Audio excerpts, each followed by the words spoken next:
So in the early 2000s, a geology major went on a field trip to the world's largest open-pit coal mine in Colombia. He picked up a piece of rock and noticed impressions of some prehistoric leaves on it. Then he found more rocks, and each of them had the same pattern. Back then, the student could hardly know that his discovery would help describe the largest snake that has ever lived on Earth. The student took his findings to a local scientist, who called up the Smithsonian Institute and invited them for a fossil hunt. He wasn't that surprised, as he knew there were fossils in the pits of Sarihan. Back in 1990, another geologist found a fossil there and brought it to his office. He wasn't sure of what it was and called it a petrified branch. Years later, a paleontologist saw an image of this branch. He knew it wasn't a branch at all, but a fossilized jawbone of an animal.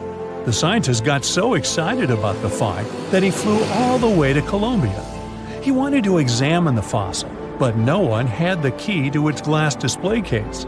The scientists couldn't wait, so they broke the glass and confirmed that it was a fossil of an animal that lived millions of years ago. After Herrera's finding, they knew exactly there were more fossils in the area. It took the team of scientists about 2 years to figure out they were all a part of a giant snake and not a crocodile, as they thought because of the size. They managed to establish it by looking at the vertebrae and ribs of around 30 giant snakes. Now you might think that fossils would get easily destroyed in an open-pit coal mine, but in fact, they were found under the coal that served as a protective layer for them. Sadly, the scientists couldn't find the Titanoboa's skull. Unlike jaws, which are extremely powerful thanks to their muscles, snake bones are pretty fragile. That's why they usually crumble long before the sediment can appear over them. But still, the researchers managed to find 3 skull fragments. Thanks to this discovery, they've made a full-scale replica of the snake's head, which supported the theory that it used to be one of the largest predators of its time. If you're starting to freak out, don't worry, so am I. They also established it was related to modern boas and anacondas. That's how Titanoboa got its name. It's basically a titanic boa. The huge snake was officially described in 2009. Titanoboa was thriving around 60 million years ago, 6 million years after the Tyrannosaurus rex roamed the planet. Back then, it enjoyed the climate of the area in South America, which is now Colombia and Peru. It got almost as long as a bowling lane, 50 feet, or twice as long as the biggest snake living today.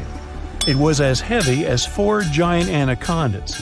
It got this long and this heavy thanks to a lucky coincidence. Snakes are cold-blooded animals, so they need a warm climate to live and grow in.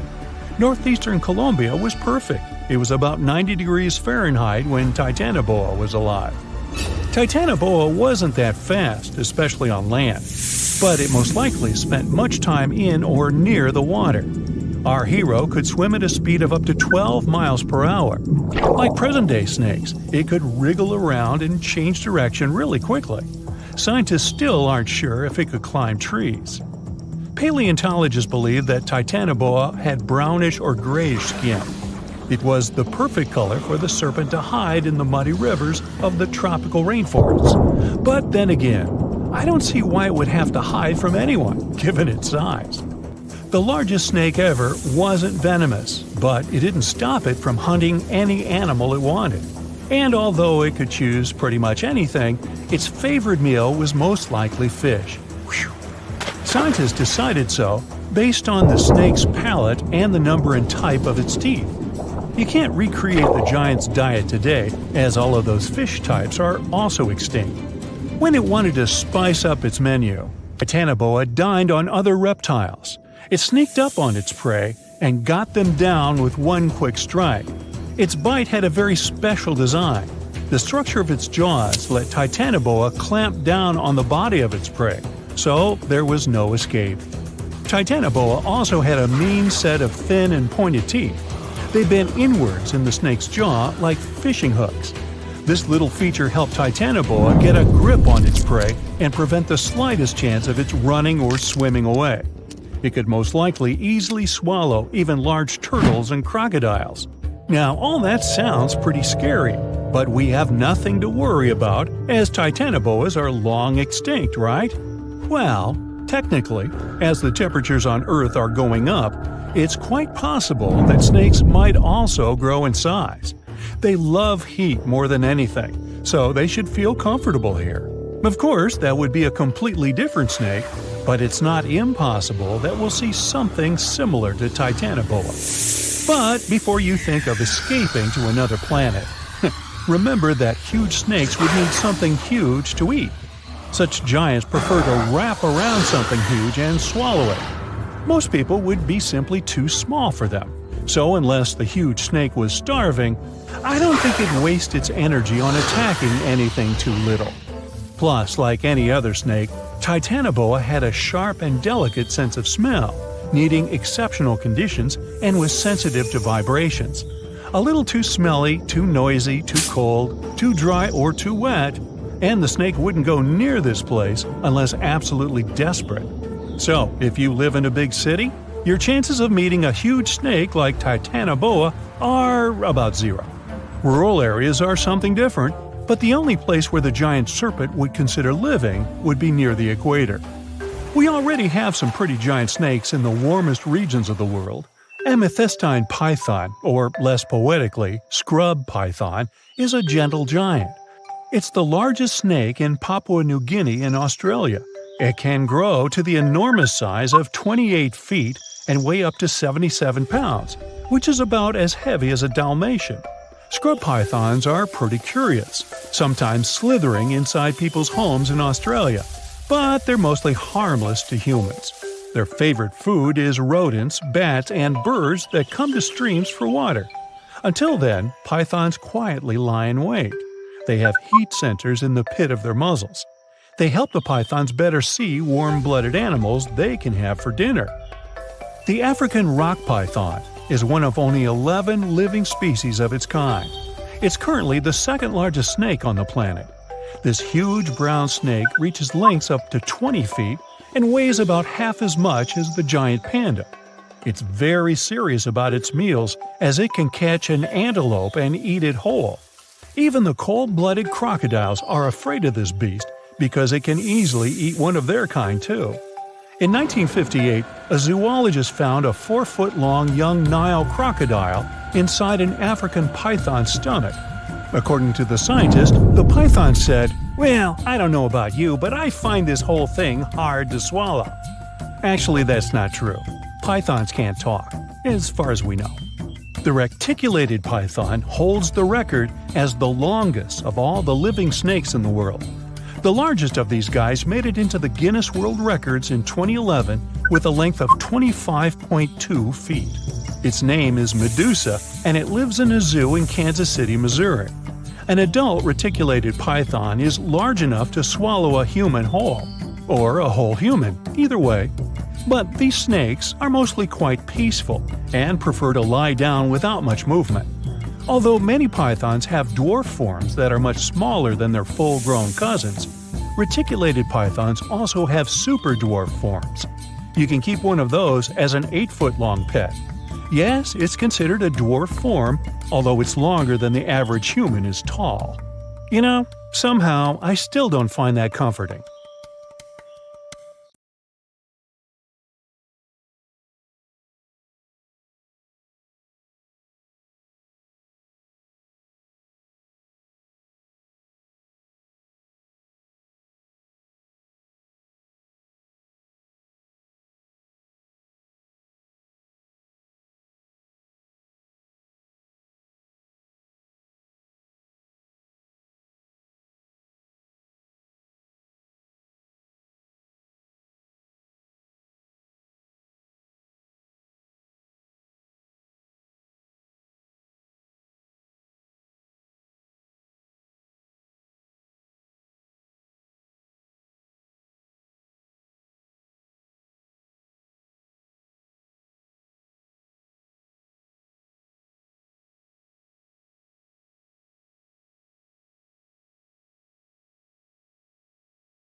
right in the heart of it.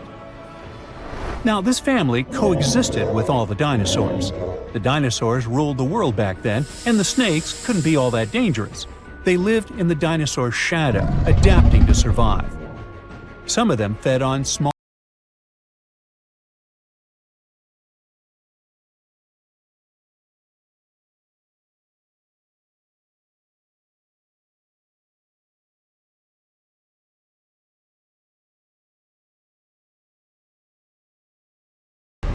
And when the age of dinosaurs finally ended in a fiery cataclysm, it was time for these snakes to celebrate. After the asteroid disaster, the world entered a new era of heat and humidity. The warmer the climate, the easier it is for cold reptiles to thrive. Snakes, including Titanoboa, grew larger than ever, but so did the members of this family. All the snakes spread across continents, growing larger and scarier by the century. And eventually, Titanoboa stopped being the only ruler of jungles. Fast forward to about 47 million years ago. Now it's the Middle Eocene epoch, the tropical lowlands of what today is western India. A lush, swampy place, full of rivers and pools.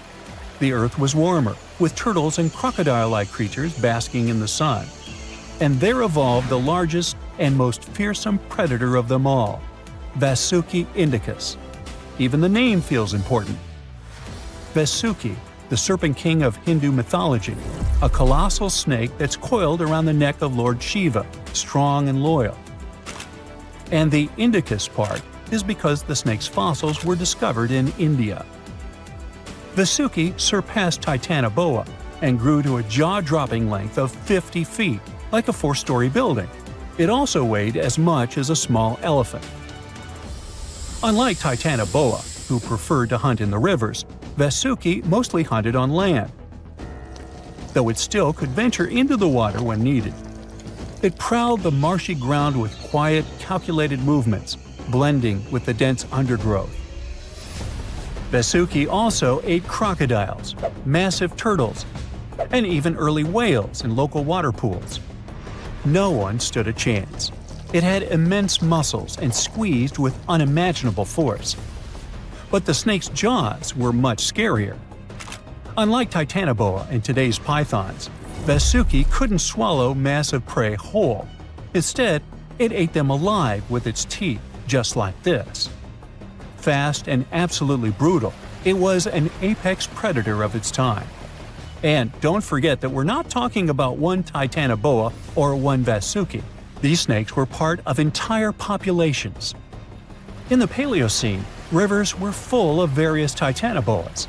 Some were younger, smaller ones, fighting for survival, while the oldest and largest ones dominated the waterways, in the same way as generations of Vasuki indicus competed with each other for thousands of years. Through the years, many siblings of this family got themselves a region to rule over. For example, alongside Vasuki, this big guy was thriving in northern Africa, in what is today's Egypt. Back then, this land was full of water and swamps. Before we learn more about other snakes, this one was considered the largest, about 36 feet long. That's still bigger than today's most powerful snakes, like the green anaconda. But then, we reached the Pleistocene epoch, from about 2.5 million years ago to only 11,000 years ago. Modern humans were evolving all over the world, and now the snakes had a new problem, an even worse one than dinosaurs. While we were developing brains, in Australia, there ruled the local king of snakes. Their names also come from legends. That's how indigenous Australians called their mythological rainbow serpent the creator of the world. It's like a problem of a chicken and an egg. Was the snake named after a deity, or did the Aboriginal people create their deity after a snake? Ancient Australians coexisted with those predators for thousands of years. They warned their children how to avoid dangerous spots, passing down stories of the terrifying serpents. In their legends, the great rainbow serpent was shaping the land, rivers, and features of the world. These legends were most likely inspired by the powerful nature of those snakes. If only they knew that these animals weren't even as huge as Vasuki or Titanoboa. though they were still dangerous. Urlungor was up to 26 feet in length. They preferred the more green and humid parts of Miocene Australia, like waterways with lush plants around the riverbanks. And there was much more potential prey. Urlungor had a thick body as wide as a human thigh. It loved to hunt in what is today the northwest Queensland. Its fossils were found in the limestone of Riverslade. It was a fascinating find. The skull was almost intact, with teeth and everything, which is crazy considering that snake skulls are very fragile and usually don't survive fossilization. Just like snakes before it, Urlungor didn't rely on venom. It was a constrictor, quick and powerful. But at least now these reptiles weren't as brutal. Their hugs quickly caused cardiac arrest in their prey. So the end came rather quickly. Also, they no longer could swallow the prey whole, and didn't have the same sharp teeth as Vasuki or Titanoboa. So both Urlungor and Wanambi had to eat very slowly, just like pythons today. Meanwhile, Wanambi was about 20 feet long. This one had a similar head, so it could only hunt marsupials, reptiles, and other little things that ventured too close. Wanambi's domain was the waterhole. It lay coiled in the shade, motionless, its body blending seamlessly with the dusty earth. If kangaroos and wallabies cautiously approached to drink, they wouldn't even notice the predator until it was too late. The Wanambi snakes lingered in Australia for millions of years. Even when the climate and ecosystem changed, it didn't bother these guys. In fact, they thrived in Australia's cooler, drier regions. Yet, even giants fall. Time moved on, the earth cooled even more, and nature began to change. Wanambi managed to last up to around 50,000 years ago, and could have lasted longer if it wasn't for humans. The same Aboriginal Australians who once feared Wanambi eventually spelled the end for the snake. All these years of being the apex predator, only for the little apes to hunt you into extinction. But that's how evolution goes. Eventually, all the giant snakes disappeared, leaving behind only their fossils and stories like this one. Now, of course you know that the Amazon River is famous for its piranhas, bull sharks, and other creatures you don't want to meet. But there are even more dangerous rivers in the world. The deepest of them, the Congo, goes so far down in some sections that even light can't reach there. It's the only major river that crosses the equator twice and carries enough water to fill more than 13 Olympic-sized swimming pools into the Atlantic Ocean every second. Wow! Even the most experienced boaters have trouble passing through all of the river's strong currents, rapids in its upper part, and waterfalls and gorges in the lower section. The Congo currents are so fast and powerful that they even divide animals like mountains and oceans do. There are new species of fish evolving separately on the two banks as they can't reach the other side and breed with each other. One of the most dangerous types of fish living here is the Goliath tigerfish. These monsters, that grow up to 5 feet and travel at the speed of 25 miles per hour, are relatives of piranhas. Their mouths are full of vicious, razor-sharp teeth.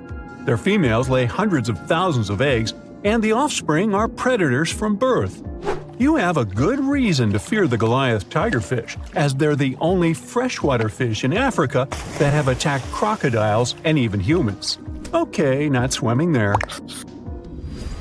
There are dense jungles and more hungry wildlife, including snakes and some aggressive hippos, all along the river.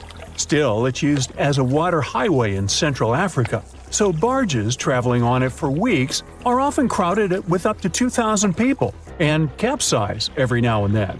And if you believe the local folklore, there's one more thing to be afraid of: the one who stops the flow of the rivers, a dinosaur-like beast that is said to live in the Congo River basin. There have been over 100 sightings over the last century, but no one can provide solid evidence the beast is real.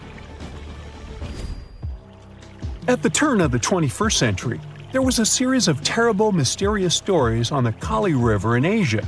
Something described as a mud-colored water pig would drag swimmers underwater in front of terrified eyewitnesses.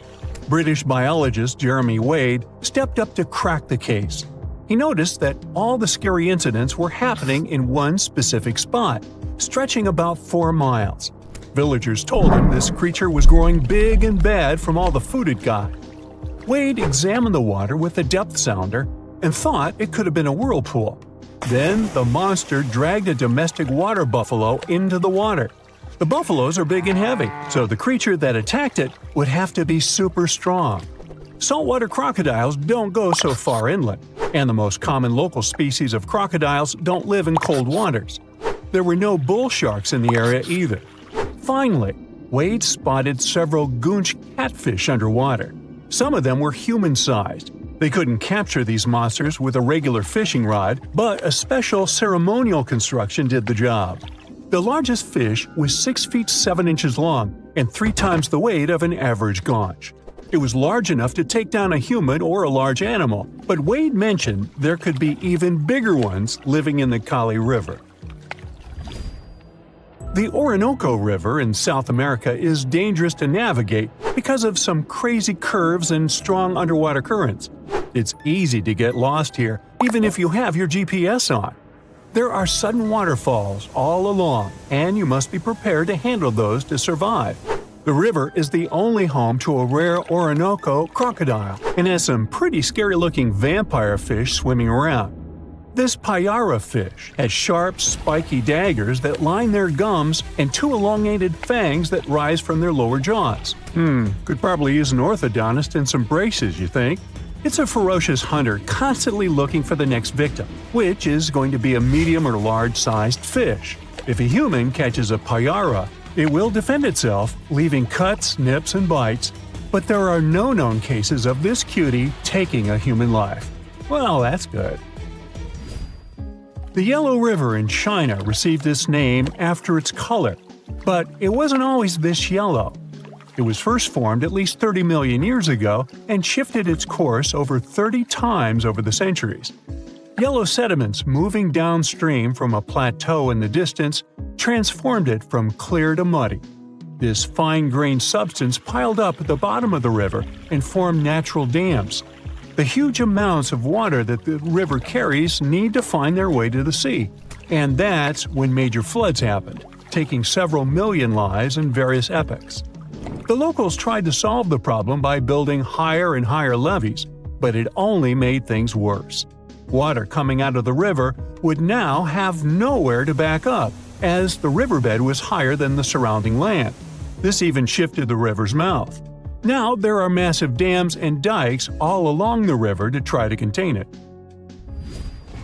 The Parana River is the second longest in Latin America and has many tributaries. They flow in from the highlands near the Andes, and there's a huge drainage in the wet season. This makes the river a perfect home for, guess what, piranhas. There are 30 to 60 species of these scary fish in the Parana waters. In late 2013, they attacked bathers cooling off by the water on a hot day. People started running out of the river as they felt something was biting them in the water. Luckily, no one lost their lives in the accident, but it's still considered one of the most audacious piranha attacks ever recorded. Biologists later determined that the type of piranhas, called palomates, was to blame for this, and humans had probably disturbed their breeding grounds. Well, the piranha also has a strong current that is tricky for boats and swimmers to overcome. Plus, it often floods, which can be dangerous for people living in the surrounding areas. The longest river in the world, the Nile, flows through 11 countries all the way into the Mediterranean Sea. Expeditions have spent centuries looking for its source, and no one still knows for sure where this mighty river begins. Adding to the mystery, the Nile takes an unexpected turn right in the middle of the Sahara. Scientists have figured out the reason is a massive underground rock formation from millions of years ago. The Nile has served as the most important water highway for civilizations through centuries, but it has some pretty dangerous inhabitants, like crocodiles that grow to be 20 feet long, which is slightly more than the height of an average giraffe. These bad guys can reach a speed of 30 miles per hour on land and take the lives of a couple hundred people every year. Hippopotamuses that also live here sometimes go after boats, and venomous snakes like the black mamba and the Egyptian cobra add to the mix. One of the most dangerous creatures on the Nile is the mosquito, as they carry around all sorts of diseases that affect hundreds of thousands of people. The Brahmaputra River in Asia carries waters from the mighty Himalayas. When the snows in the mountains melt, the river floods massively, causing landslides, displacing millions of people, and taking the lives of hundreds of animals in the nearby national parks. Such floods are also common during the monsoon season in India, from June to October, with heavy rains. The course of the Brahmaputra River is changed incredibly over the past 2.5 centuries. Erosion is another danger it's hiding. The banks of the river are mostly made of weak cohesive sand and silt, and even though the erosion rate has gone down, it is still the reason a lot of people lose their land and get displaced. The Brahmaputra is one of the few rivers in the world that has a tidal bore. That's a strong tidal wave that pushes up the river against the current where a river empties into an ocean or sea. And there you have it. This is Lolong, the largest crocodile ever found, stretching about 20 feet long. Now, imagine living in a world full of Lolongs, only with longer legs and the ability to run on land like a greyhound. It sounds like a nightmare monster, but she was real. Fossils of giant crocodile-like creatures were discovered back in the 1930s, and now scientists have found that these beasts once roamed and dominated lands far bigger than they imagined. We're talking about the cebicids. They're a family of prehistoric crocodiles that once ruled South America, especially in what is now Argentina, Brazil, and Bolivia. And scientists discovered that these ancient predators were huge. Some species may have grown up to 20 feet long. Now, to give you an idea of how big that is, well, that would be you, and that would be her. Yeah, good luck outrunning that. Oh, by the way, they wouldn't be slithering in the water. They'd be walking right beside you. And that's actually the biggest difference between them and their crocodile relatives. Most cebicid species lived entirely on land. They were like lions, powerful, moving on all fours, but with tough crocodile-like skin. That image alone is already terrifying. But it gets worse when you figure these guys were fierce predators and we could have easily ended up as part of their dinner. Everything about them was perfectly built for the chase. They had narrow, dinosaur-like skulls and long legs that helped them sprint after their prey. They especially liked sloths and rodents, but honestly, with those sharp saw-like teeth, well, anything that crossed their path didn't stand much of a chance. And if one of their victims tried to fight back, well, that would have been a big mistake. Most of these crocodile ancestor species had tough, bony plates under their skin that worked like natural armor. They were seriously tough, but don't worry, you don't have to fear them. Luckily, for us at least, these beasts aren't roaming the earth anymore. According to Jonathan Block, a paleontologist at the Florida Museum of Natural History, these mysterious predators may have been the last of the Notosuchians, a broad group of reptiles that first appeared back in the Jurassic period. Yep, these bad boys shared the planet with dinosaurs. That is, until the asteroid hit the Earth about 66 million years ago. Dinosaurs went kaput, and mammals took over. They became the land animals, but their path to the top wasn't exactly smooth. They still had to deal with the cebicids in South America. That's right. Those tough crocodile-like predators actually survived the asteroid disaster. They also ruled and stayed at the top of the food chain until around 11 million years ago. Or at least that's what scientists thought, until they started finding strange fossilized teeth in the Caribbean. Uh-oh. Let's go back about 30 years when researchers uncovered two roughly 18-million-year-old teeth in Cuba. They had a tapered shape and tiny sharp serrations, perfectly designed for tearing into meat. There was no mistake. Scientists were looking at something that belonged to a top predator. But the question was, who? Had they found a fossil of an ancient giant croc? Well, maybe. Those teeth could have been from a species of cebicid, but that was strange, since scientists didn't think such large ancient predators ever lived in the Caribbean. And things got even stranger when another tooth turned up in Puerto Rico. This one even older, about 29 million years old.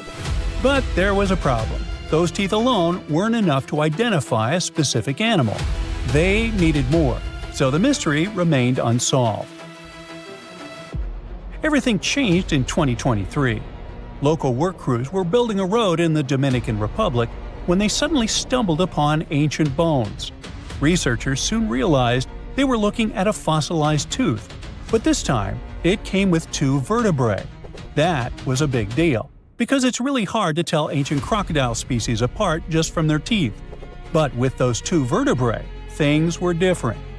Crocodile relatives with serrated teeth usually had ball and socket joints between their vertebrae, but in cebecids, that part of the spine was flat, so that made all the difference. It was enough to confirm that the fossil from the Dominican Republic belonged to a cebecid. And just like that, scientists discovered that this ancient predator really did live in the Caribbean. And even more surprising, they found out it was roaming around at least 5 million years before cebecids were thought to have disappeared everywhere else. Okay, but why is finding their fossils in the Caribbean such a big deal? Or better yet, why were scientists so sure before this discovery that they didn't live there? Well, that's because this prehistoric reptile didn't like the sea. Let me explain. The Caribbean is a region in the Americas made up of islands and the surrounding coastal areas. That meant for a land-loving ancient crocodile to travel from, say, Colombia to the Dominican Republic, it would have had to swim. And I mean really swim. We're talking over 350 miles of open ocean with strong currents and rough waves. You can see why that would have been a serious challenge for a land-based cebecid to cross, right? So, that's why scientists thought these prehistoric crocodiles could never have lived in the Caribbean. But now that researchers are finding their fossils there, they may have to find an explanation. And that is where this discovery becomes even more interesting, as it actually supports the Garlandia hypothesis. This idea first appeared in 1994. It suggests that millions of years ago, the movement of Earth's tectonic plates caused a stretch of land, now mostly underwater, to rise up in the Caribbean. This land, called the Aves Ridge, may have connected South America all the way to Puerto Rico, and then to other Caribbean islands like Hispaniola, Cuba, and Jamaica. So basically, it worked like a temporary chain of land bridges, a kind of natural highway that once allowed animals to go from South America to the Caribbean. Mammals, amphibians, and reptiles could actually walk right across instead of taking their chances at sea. The Garlandia hypothesis definitely sounds fascinating, but it's still up for debate. It hasn't been fully accepted by scientists yet, even though plenty of studies since the 90s seem to back it up. And this new discovery of a giant crocodile-like creature in the Dominican Republic could be one more important clue pointing in that direction. It's possible that many of the places where these cebecids once thrived started to disappear as the global climate cooled. Bit by bit, some of them were pushed into warmer tropical areas, until, eventually, the only places left for them to live were the Caribbean islands. This discovery lines up with something else that ecologists have observed around the world. Islands can act like museums of biodiversity, in the sense that they offer a safe place where plants and animals can keep surviving long after their relatives on the mainland have disappeared. In the case of cebecids, the difference is striking. The most recent fossils found in South America date back between 10 and 12 million years ago. But the tooth and vertebrae found in the Dominican Republic are much younger, only about 4.5 million years old. That means this island might have been the last place these giant reptiles called home. And if those serrated teeth found on other Caribbean islands also turned out to belong to cebecids, that would be huge. That would mean that these ancient crocodile-like creatures didn't just live in the Dominican Republic. They were spread across the Caribbean. And who knows, maybe we'll still find more of its fossils in places like Puerto Rico, Haiti, and Jamaica. Although the tropics are among the most biodiverse places on Earth, much of their natural history remains a mystery.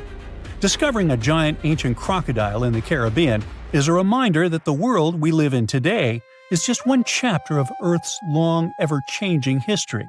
And who knows what other prehistoric crocodiles or ancient creatures are still waiting to be found beneath our feet.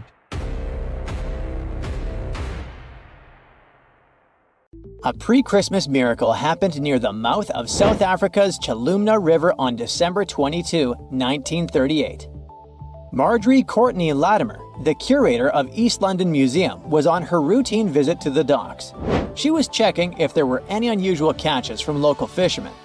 Suddenly, she spotted a strange fin sticking out of a pile of discarded fish. Intrigued, she cleaned off the slime to reveal an incredible discovery.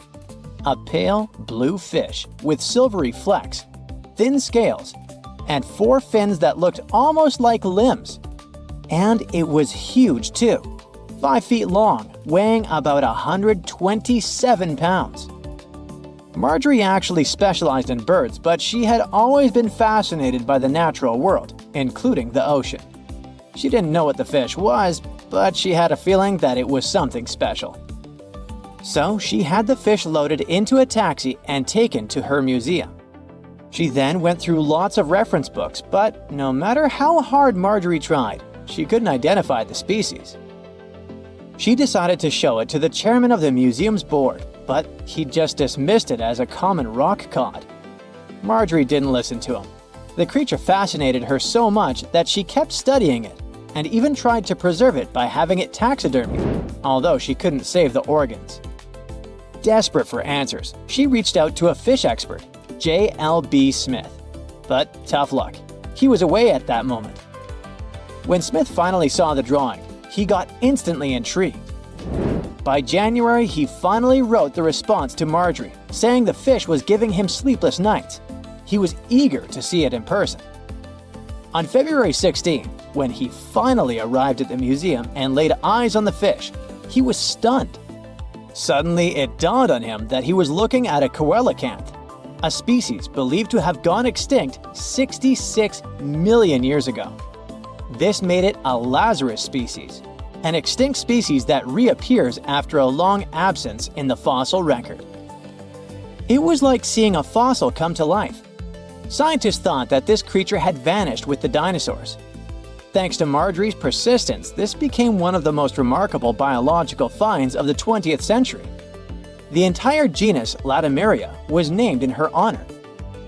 Turns out, fish was vibing in the deep ocean waters, completely unbothered by an asteroid strike for millions of years. Today, at least 2 species of coelacanth are known to exist. Both come from this ancient lineage that survived the test of time. They mostly live in the Indian Ocean, with some chilling around Indonesia here and there. Coelacanths look and behave very differently from other fish. Their creepy fins actually move in a way similar to how human arms and legs move. They also have a special joint in their skull that lets them raise a part of their head while feeding. That's because they're related to tetrapods, those guys that were the first to step out of the waters to the land. Michael Smith is a British naturalist. On July 2018, he was exploring the remote Wondiwoi mountain range in Papua, Indonesia.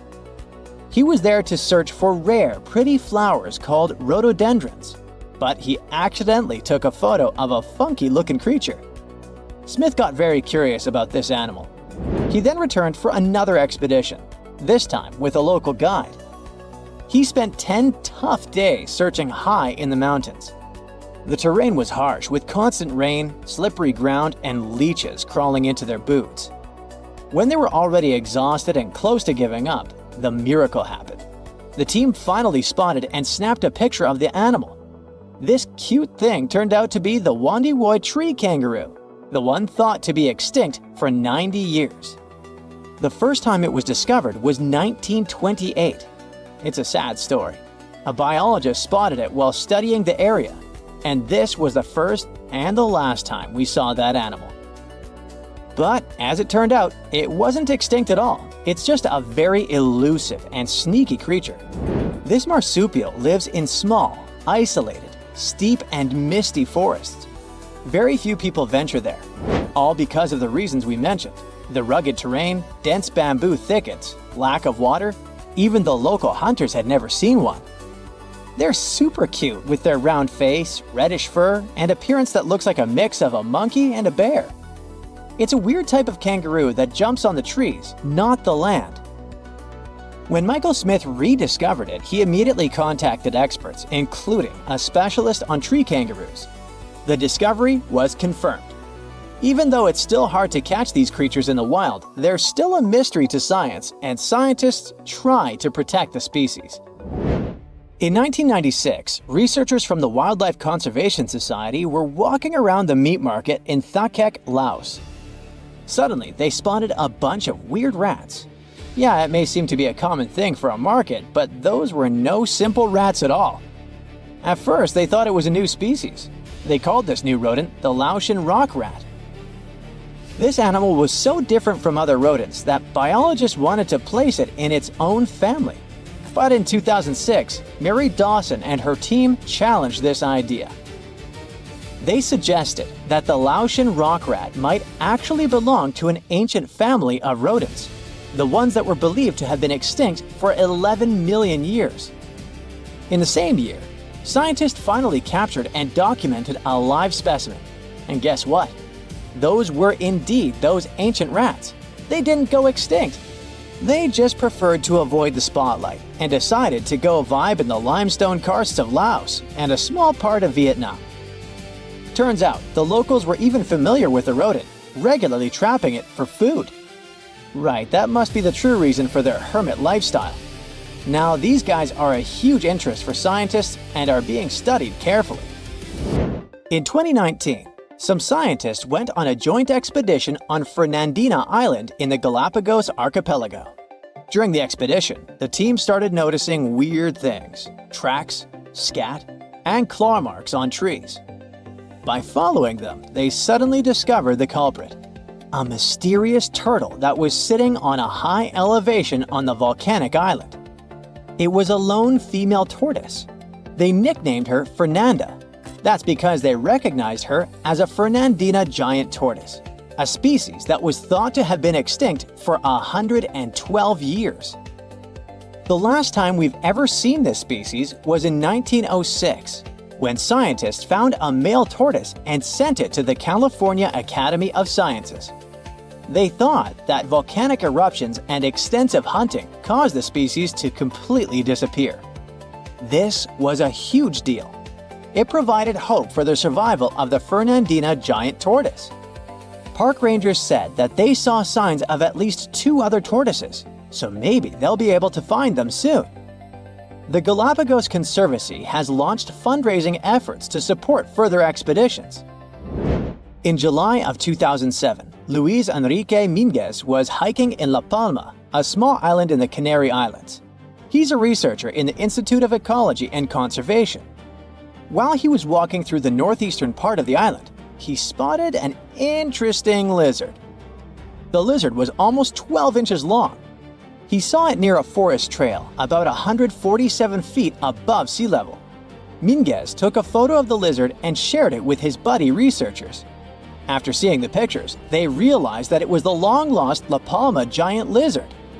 This species was presumed to be extinct for centuries. They thought that it disappeared within the last 500 years due to being hunted by cats and habitat destruction. Unfortunately, even though they were super hyped up at first, things didn't go so well next time. They did some follow-up expeditions in October of 2007, and then some more, but they couldn't spot the lizard anywhere again since then. The lizard probably lived in very high and dry spots of the island. Researchers hope to discover at least some of the lizards in the future and help them thrive once again. So, does the mysterious Devil's Gardens in the Amazon rainforest ring any bells? Don't worry, it's not some spooky phenomenon. It's the work of some tiny but mighty insects called the lemon ants. These ants inject a natural herbicide, formic acid, into any other plant that is not the tree species that they call home. By doing this, they create a space for their treehouse saplings to grow, allowing the ant colony to expand as it occupies new nesting sites in the saplings. That's some efficient gardening, if you ask me. But don't be fooled. These devil gardens are not just a bunch of boring old trees. In fact, they are botanical anomalies that grow very slowly every year, and some of them are over 800 years old. Who knew ants could create such impressive and long-lasting structures? Of course, the rainforest is still one of the most diverse ecosystems on Earth, with a remarkable diversity of plant life. But it's fascinating to see the control ants can have over their environment, creating single-species structures in such a complex ecosystem. But where does the name Devil's Garden come from? We know ants are to blame, but is there something else hiding in the Amazon rainforest? Well, picture this. You're strolling along, taking in the lush foliage, when suddenly you stumble upon a clearing. But wait, there's something strange about this patch of land. There's no vegetation, just a handful of trees standing alone in the dirt. What's going on here? It's easy to understand why people came up with this name after seeing the weird stretch of vegetation. And as humans do, they came up with quite an impressive legend to back up the story. It was said that the inhabitant of this eerie oasis was a shape-shifting evil spirit, like me. Just kidding. This little guy may have looked like a misshapen person walking on one hoof and one human foot. But don't be fooled. He supposedly had a whole bag of tricks up his sleeve, including the ability to transform into someone you know and lead you down the path to doom. Hey, it's just a myth, but you have to admit it was quite convincing, right? Clever landscaping ants aside, there are a lot of unsolved mysteries hidden in the Amazon rainforest, like its unusual geoglyphs, for example. Humans have been getting creative with the Earth's surface for ages. Geoglyphs are just one of the many ways we've left our mark on this planet. Basically, we take some sand or stones, move them around a bit, and voila! We've got ourselves a funky design that pops against the backdrop of the ground. A new study found that the area was home to up to 1 million people before Columbus first arrived in the New World back in 1492. That's a lot of people, and they left behind some pretty cool stuff. The Amazon rainforest is already amazing, with 1 in 10 known species in the world living there, and 1 in 5 of Earth's birds. But did you know that over the past few decades, archaeologists have discovered evidence of numerous large complex societies that may have inhabited Amazonia? It turns out that the Amazon rainforest was not just a pristine wilderness, but a hub of human activity as well. These South American geoglyphs are particularly interesting. They're these huge structures that combine square, circular, and hexagonal shapes. Archaeologists have found very few remains of habitation inside the enclosures, which suggests they were not settlements. Instead, the most likely explanation is that they were used for ceremonial gatherings. The exact function of these structures is still a mystery, though. To find out how widespread human settlements were in the Amazon, scientists focus on the basin of the upper reaches of the Tapias River, a major tributary of the Amazon. Using satellite images, they discovered 81 new archaeological sites in the upper Tapias Basin, with a total of 104 earthworks. That means there is no gap in the network of earthworks spanning across Amazonia's southern rim. When researchers conducted ground surveys of 24 of these sites, they found evidence that the sites they visited were once inhabited. These sites dated from 1250 to 1500 CE and range from about 100 to 1300 feet wide.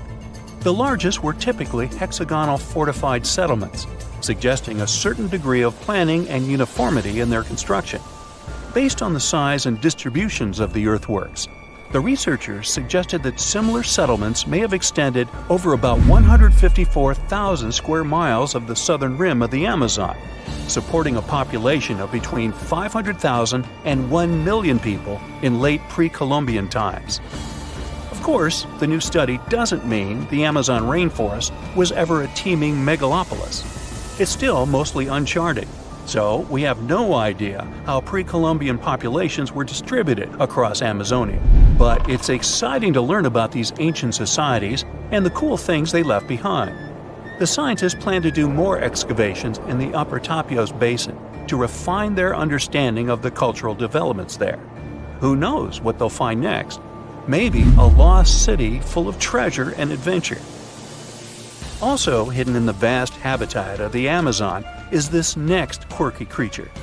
Ever heard of the Amazon pink river dolphins? Unfortunately, there is still so much we don't know about them. First things first, though, let's talk about what they look like. So picture this, a small, light-colored dolphin with a pink nose and lips. Ah, they're the Barbie of dolphins.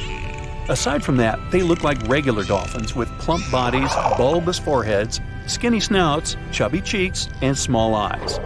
They can be found in countries like Bolivia, Brazil, Colombia, and Peru. They're also the only species of river dolphin found in the Amazon River. Unfortunately, these little guys are officially critically endangered species, so there are not many specimens available that scientists can study. No other name is more famous when it comes to exploring the Amazon rainforest than that of Percy Fawcett. He dedicated his life to exploring the area in search of a lost city, and not just any city, but an ancient, mysterious city that he called Z. Sounds like something straight out of an Indiana Jones movie, right? Percy was born in England in 1867 and had quite a career before he started exploring. But he didn't let his profession hold him back from following his dreams of exploring South America. In fact, he made 7 expeditions to the Amazon between 1906 and 1924, each time getting closer to uncovering the secrets of Z. Now, let me tell you a little bit about how large the Amazon rainforest is. How big is it? I asked myself. It's so big that you could fit the whole of the UK and Ireland into it a whopping 17 times. That's a lot of trees and animals to navigate through. But Percy was up for the challenge. Despite his best efforts, Percy never found the lost city of Z, and sadly, he disappeared during his final expedition in 1925. But his legacy lived on through the years, inspiring many to become archaeologists and explorers themselves. In fact, a book called The Lost City of Z was written about Percy's adventures and was even made into a movie.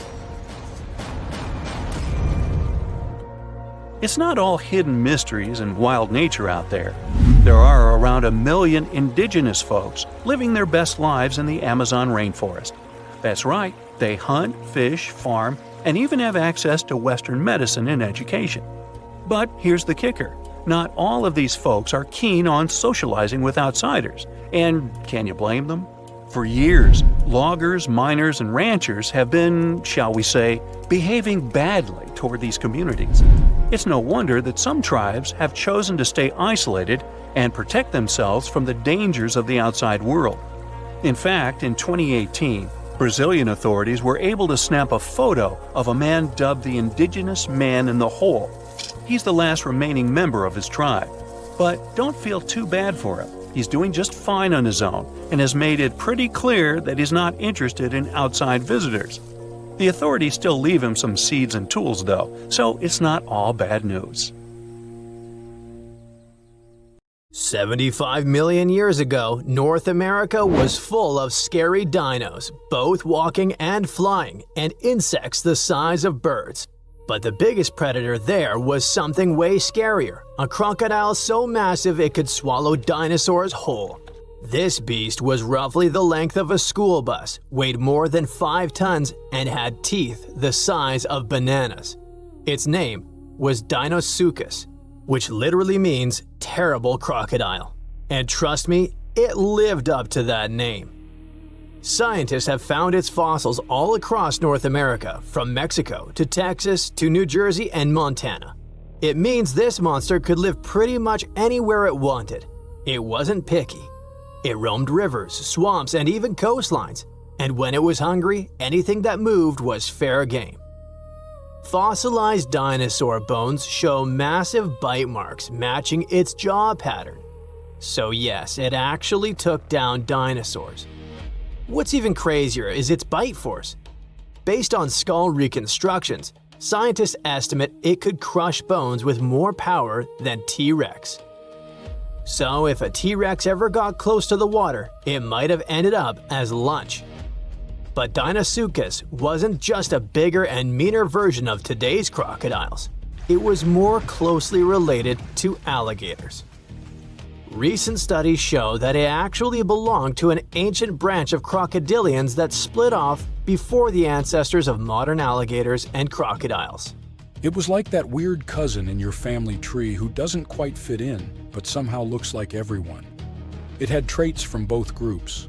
like salt glands that helped it survive in both freshwater and saltwater. That's rare because most crocs today can't handle salty environments for long.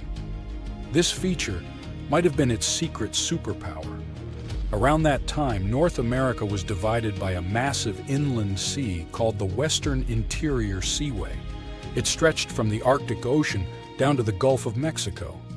Deinosuchus could travel across it, sneaking along the coasts and striking anywhere there was food. Still, scientists argue about its favorite hangout spot. Some say it mostly lived in rivers and swamps, and the fossils found near the coast just happened to be preserved better there. Others think it really did patrol the ancient shoreline, waiting for dinosaurs that wandered too close. Either way, this reptile ruled its world, and the climate of its time helped it thrive. The late Cretaceous was a warm, humid idyll filled with wetlands, forests, and endless food sources. Giant turtles, fish the size of cars, and whole herds of herbivorous dinosaurs gave Deinosuchus an all-you-can-eat buffet. As long as the ecosystem stayed stable, it could keep getting bigger and bigger, and it did. Throughout Earth's history, huge crocodiles have evolved again and again. It's like nature's favorite blueprint for apex predator. Even today, Nile crocs and saltwater crocs are living proof that this ancient design still works perfectly. Some scientists even joke that crocodiles are basically dinosaurs that decided to chill and wait it out. They survived mass extinctions while most other big reptiles vanished. Deinosuchus wasn't so lucky and went extinct around 73 million years ago, most likely because the environment changed and its food sources dwindled.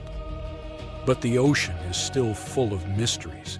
Maybe some gigantic croc-like beasts are still lurking out there.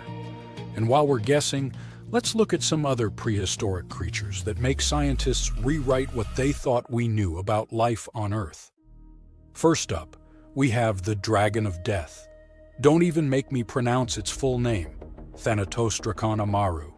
Scientists found its bones in western Argentina, in formation layers called the Plautier Formation, from about 86 million years ago, the late Cretaceous. This creature wasn't just big, it was gigantic for a flying reptile. Judging by some of its bones, it has a wingspan somewhere between 23 and 30 feet. That's like a small plane wing outstretched. It's officially one of the largest pterosaurs ever discovered in South America. Its fossils are pretty well preserved, including parts that are usually squishy and fragile in flying reptiles like vertebrae and limb bones. This gives scientists clues not just about how it moved, but about what ecosystems were like back then.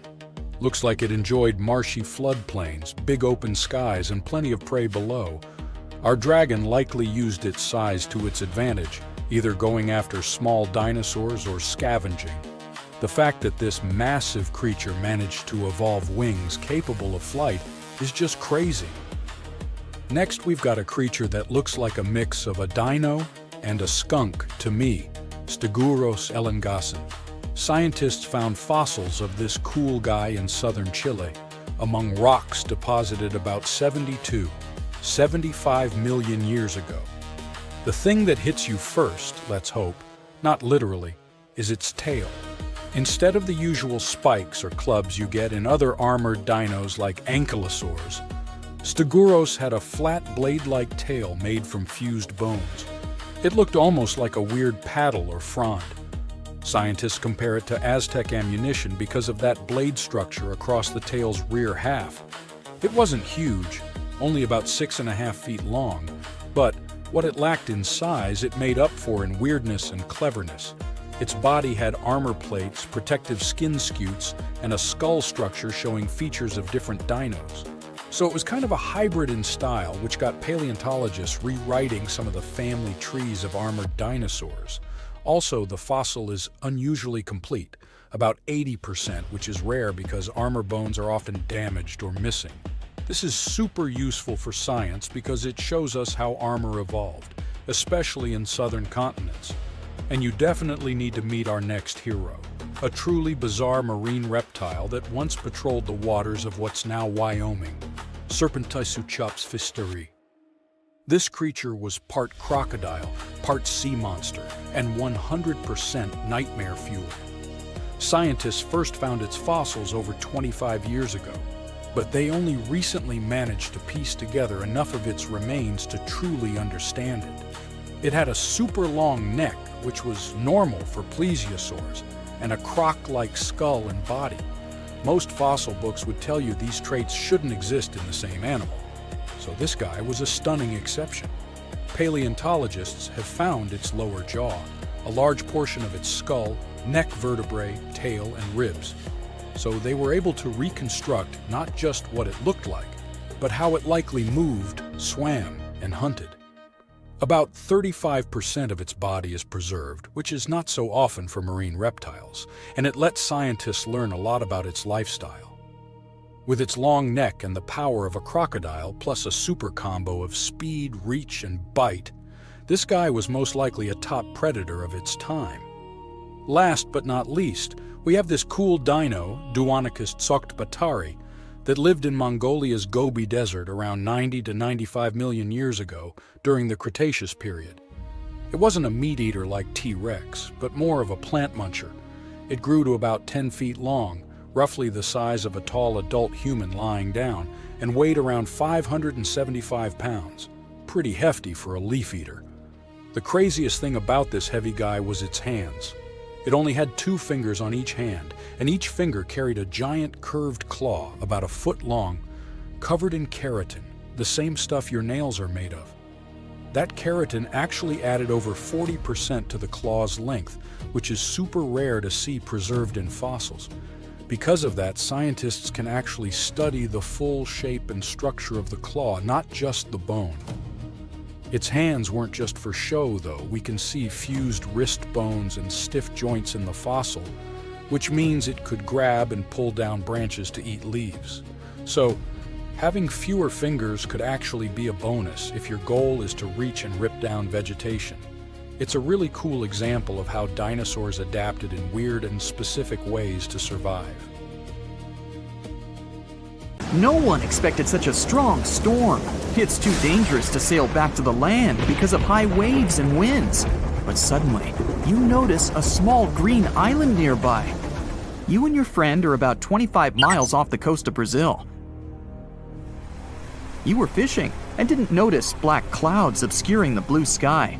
You're approaching the unknown island and see a Coast Guard boat behind you. People from there are screaming something to you, but you can't make out the words because of the thunder. They tell us we should stay away from that island, your friend says. Despite the warning, you still sail since there's no other way out. Around the island, you notice sharp rocks sticking out of the water like knives in the dark. Now you realize what the Coast Guard warned about, but it's too late. Your boat hits a rock. The bottom is pierced. You start to sink. The rain and wind are getting stronger. Both of you fall overboard. Then, darkness comes. You wake up in the morning because of the scorching sun and a dry mouth. Your friend and the wrecked boat are lying nearby. Apparently, you'll have to wait for rescuers to get out here. Now, in the light of day, you can see how dangerous the island's coast is. It's surrounded by rocks, and you're lucky you've survived. Getting out of here will be difficult. Together with your companion, you decide to look for coconuts and bananas. Your friend goes to the wreckage and pulls out a bag of medicine.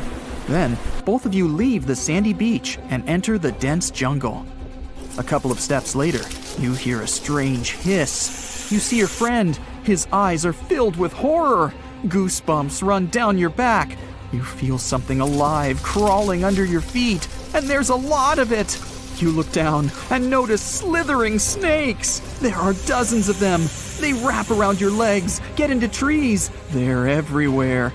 Don't move, your friend says. I think I know where we are. You want to ask him a question, but fear takes away your voice. He reads your face and answers the question.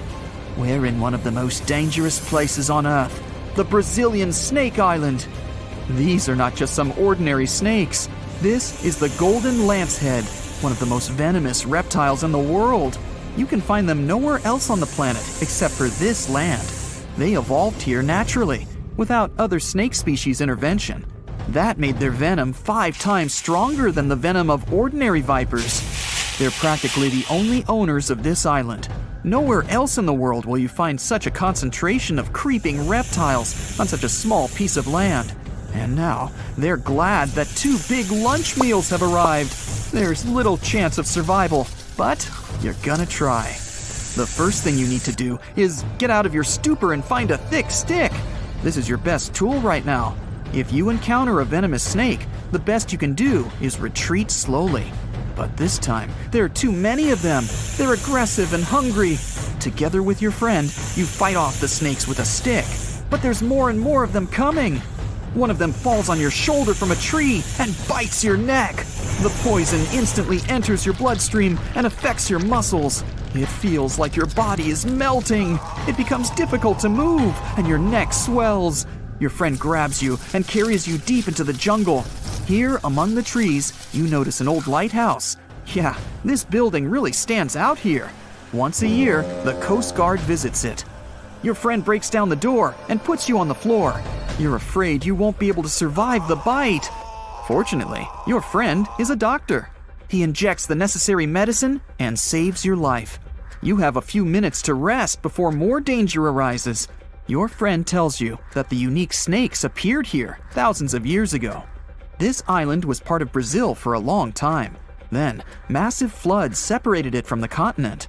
This part of the land was cut off from the whole world, which helped the formation of a unique ecosystem inside.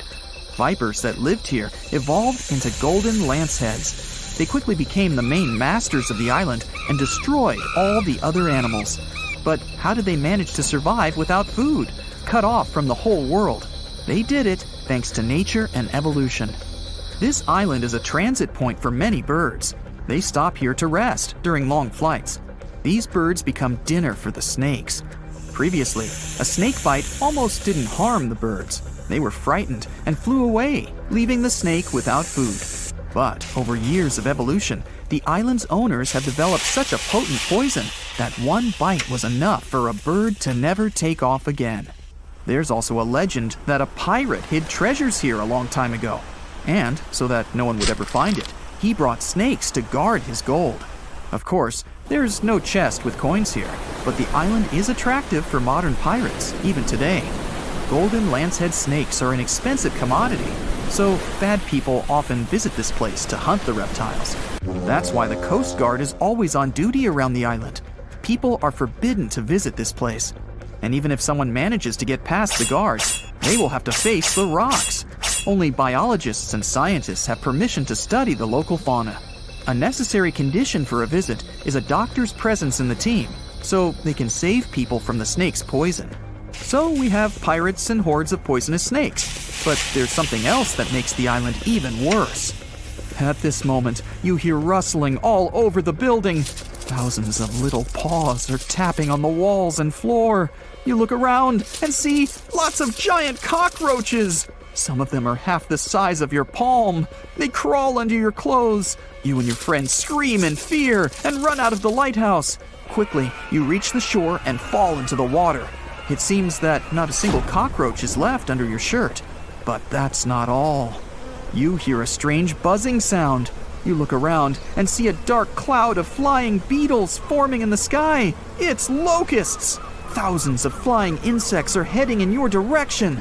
To avoid a collision, you dive under the water and wait for the cloud to pass by. You go up to the surface and move to the shore.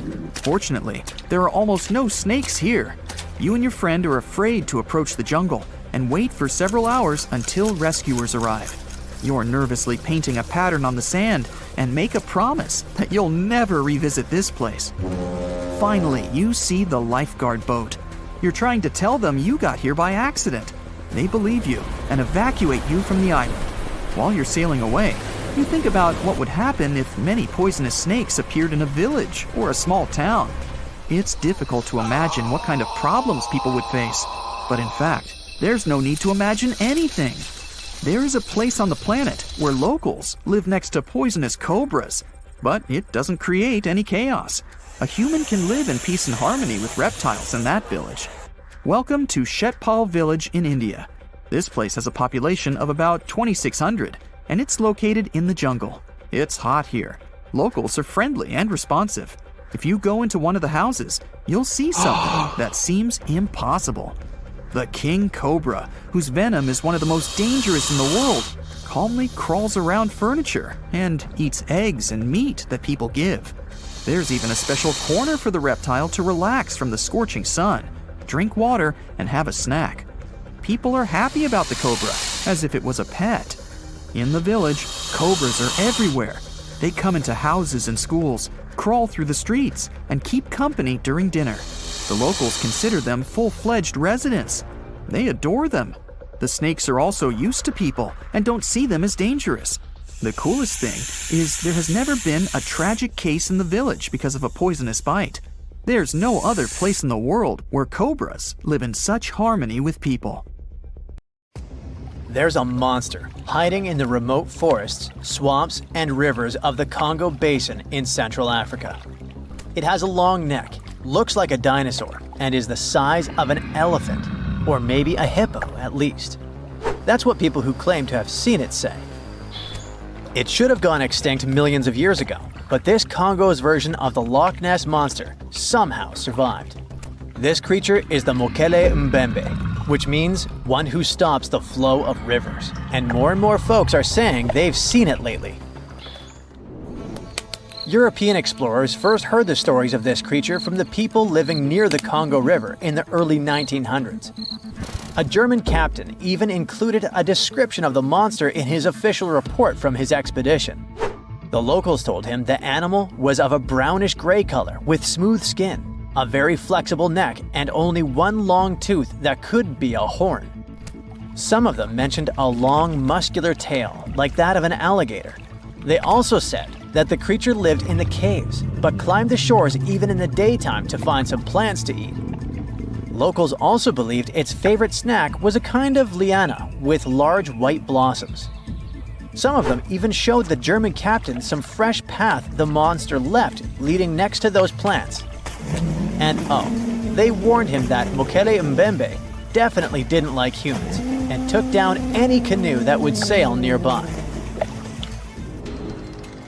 Dinosaurs were a real hit in pop culture in the 1910s, and several newspapers in Europe and North America wrote about the dino-like monster from Africa back then. In the later years, several expeditions traveled to the Congo Basin to search for Mokele Mbembe or interview claimed witnesses.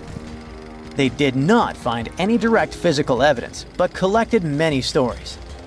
One zoologist in the 1980s said he took a film of Mokele Mbembe, but the footage did not develop properly. Stories and movies like Jurassic Park have kept the dream alive that dinosaurs might still be hiding somewhere in deep forests. At some point, people stopped reporting sightings of the creature as often, so it almost became a forgotten legend.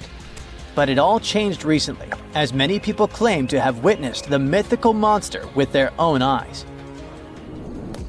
Cryptozoologists, those fans of mysterious creatures, believe it could be a dinosaur that, for some reason, didn't go extinct, related to a Brachiosaurus or a Diplodocus.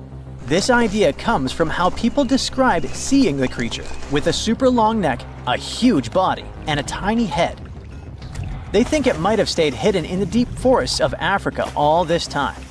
But scientists say that if it really were the last living dinosaur, we would have found some real proof by now, like a photo or bones or something showing it walking around the Congo Basin. Some expeditions that are trying to find proof the monster is real have even used sonar technology to scan the murky waters of Central African rivers and lakes in search of any large, unidentified creatures. Some people even narrowed down the monster's location to a specific remote lake, surrounded by untouched jungle in the swamps. So far, the search for evidence hasn't been successful.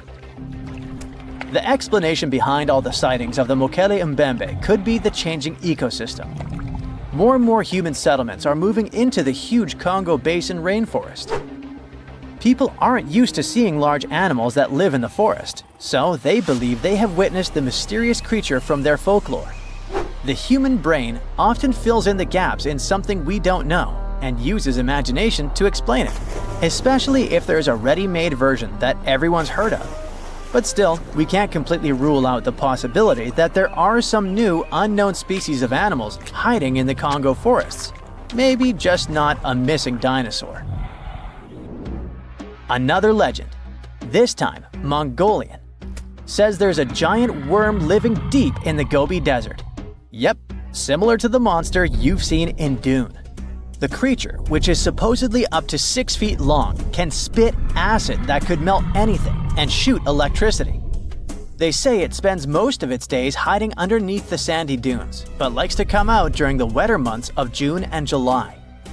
The people in the West first found out about the megaworm of the Gobi Desert thanks to an American paleontologist, Roy Chapman Andrews.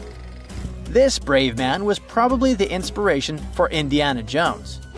In 1926, he wrote about the creature in his book. At the meeting with Mongolian leaders, Andrews heard detailed descriptions of the creature, even though none of them had ever seen it themselves. One of them said it looked like a sausage that was about 2 feet long, with no head or legs. According to him, the worm was so poisonous that just touching it could instantly take your life, and it lived in the loneliest parts of the Gobi Desert. Andrews didn't think the creature was real, but he shared these stories again in another book. And then, stories of the monster spread around the world. In some of them, it's only 1 foot long. In others, it's as large as a human. Some say it looks like a snake, and some describe it as a caterpillar. Some people claim it has wings and can fly, and others think it could be a supernatural evil being without a body. The color of the creature also remains a subject of debate. It could be white-gray, brown, or even bright red. The stories of witnesses are probably so different because the creature doesn't even exist. In 1983, one scientist who was visiting the region heard that an old man had managed to finally catch the mysterious worm. He also found out there was a nest nearby and decided to risk it all and see it. But instead of a scary monster, there was a tartar sand boa inside. Luckily for the scientist, this snake is non-venomous, but it does have gray-brown scales and could match the description of the giant worm. When he showed it to the locals, supposedly all of them said it was the monster they had seen. Big expeditions from America, Britain, and New Zealand came to the Gobi Desert to try and find the creature. Many other adventurers came from all around the world on their own, but found no evidence the monster was real. But many Mongolians are sure the death worm is no fantasy. If you don't believe there's a monster in the Gobi Desert, how about one in Lake Worth in Texas? According to local folklore, there's a part human, part goat creature with scales and long clawed fingers hiding there. It all started back in July 1969, when locals claimed to have spotted this mysterious creature roaming around. The newspapers loved the story and started reporting about new sightings. One article said that the monster jumped out of a tree and landed on some guy's car. Another report claimed that the Lake Worth monster decided to throw an automobile tire at a group of people. Someone even managed to take a photo of the creature, and the newspapers published it. Locals started flocking to the lake at night, hoping to catch a glimpse of the creature, but no one could find any evidence it was real after all. The author of the monster's photograph later said it was most likely someone's prank, because the creature really wanted to be seen. Then, a reporter from the local newspaper received an anonymous letter saying that it was 3 high school students who decided to dress up and scare people. Even despite this, some cryptozoologists think it could have been an undiscovered primate species that walks on 2 legs. We don't know if the Worth monster is real, but it does one good thing and brings together the local community. Every year since 2009, they throw the Lake Worth Monster Bash. You're going to Ilha de Queimada Grande, one of the most dangerous islands in the world. There, you find yourself among rainforests, huge rocks, and grasslands. The place is home to birds, locusts, and giant cockroaches. But there's one more animal, and because of it, the island got its notorious reputation. Snakes live there, and a lot of them. So many that the place is also known as Snake Island. Will you survive there? Located just 20 miles away from the coast of Brazil, the island has an area of 43 hectares, or over 100 acres. It probably got cut off from the mainland after the last ice age. The snakes were also separated from most other animal species. They didn't have competitors and had an unlimited source of food. In such a small area, there are up to 4,000 snakes. That's one snake for every 10 square feet. It would be a difficult feat not to come across a snake on this island. Not only is this snake, the golden lancehead, one of the most numerous on the island, but it's also a highly venomous pit viper species. And it's also one of the most venomous in all of Latin America. Its venom is so potent due to the isolation of the species, with only birds sharing the land with them. To catch these birds, the snake's venom needed to become extra strong. And indeed, since they got separated from their distant relatives, their venom has become up to 5 times more powerful. Most of the time, these snakes hide in the trees or amongst leaves on the ground. If you find yourself stranded here, you'll want to keep yourself a safe distance away. Snakes mainly use their sense of smell and rely on vibrations. If you get too close to one, either stand still or slowly walk away. If you make too many vibrations, this will make them feel threatened, causing them to strike. If you spot them a safe distance away, or if you're walking toward tall grass, stamp your feet a couple of times. This will notify snakes of your presence. They won't risk taking down prey larger than they are and will likely slither away. Carrying a stick is always a good idea, just in case you happen to come across a snake accidentally. This way, you'll have an extension of your arm that cannot be bitten. This simple thing might save your life. A stick with a V shape on the end will give you even more advantage. Even if a snake starts acting aggressively, holding it down will stop it in its tracks. But whatever happens, don't try to pick it up. Okay, but what if you get bitten? The chances are pretty high on this island, of course. First of all, don't try to get the venom out on your own. Make sure you call emergency services immediately. And once help is on the way, apply a wide bandage. A piece of clothing will do if you don't have anything else. Don't try to chase the snake trying to identify the species. Emergency services know how to figure out what venom it is. Now, just keep calm and wait for help. You might be wondering who you can call on this abandoned island. Well, since it's strictly prohibited to visit this place, there are signs advising to stay away all over the island, along with a number you can call if you run into trouble. Let's say you've successfully avoided getting bitten. The next thing to consider is what you can eat there. Snake Island was previously known as Ilha de Queimada Grande, where queimada is Portuguese for forest being lit up, or forest fire.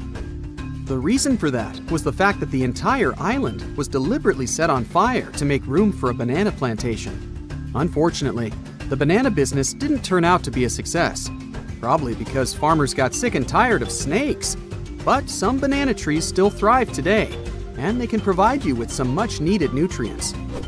You'll also want some protein in your diet throughout your stay. Luckily, along with the snakes trapped on the island, there are also cockroaches. These giant prehistoric-looking roaches come out at night to feed on plants. Get that barbecue started and enjoy the rare delicacy this island provides. A great way to survive on the island is to avoid it altogether. If by chance you happen to be sailing past, keep in mind that this place was once connected to the mainland. Rocks beneath the waves are very likely to damage the bottom of your boat if you get too close. Make sure you keep an appropriate distance when traveling past. Sure, this island is intriguing, but please remember that no matter how close you get to it, you won't be able to see snakes from the boat. You can only see these creatures if you get close enough, which you really shouldn't do. And it's not only reptiles that make this location dangerous. Pirates visit the island quite often. Not the sea shanty singing peg-legged arr pirates, but bio-pirates who come there to capture the very thing that makes it so dangerous. They come there for snakes, to catch them and sell them illegally. Since the island got cut off around 11,000 years ago, the golden lancehead has evolved within its own unique habitat. So, although there are many reptiles on this island, they're still an endangered species. Due to their limited numbers, their value is very high, reaching up to $30,000 on illegal markets, which gives biopirates the motivation to catch them. I can think of better ways to make a living. Anyway, let's say you've got all the resources necessary to survive in one of the most dangerous places on Earth. Do you think you would manage this feat? Perhaps you think it's impossible. You'd be surprised at how possible it can be, if you know what you're doing. It turns out many have visited this scary place before. Research teams often come there. They study the golden lancehead snake, its environment, and its food sources for conservation purposes. But scientists always make sure there's a doctor on the team. There's also a lighthouse on Snake Island. It had been operated by people until the 1920s. Then it became automated. One guess why. Brazilian authorities visit the lighthouse once a year to make sure it's still functional. Locals on the mainland know the reputation of the island, so the stories of people going missing are minimal. But one group of fishers once got too close to the island. As they were sailing along their normal route, they accidentally neared the shore. Their boat hit a rock under the waves and began filling with water. As the boat was quickly sinking, the men had only two options: to try to survive in the rough sea or swim to the shores of Snake Island. It was a hard choice to make. After all, they had heard the stories, and it wasn't just about snakes. Rumor had it that the island was cursed.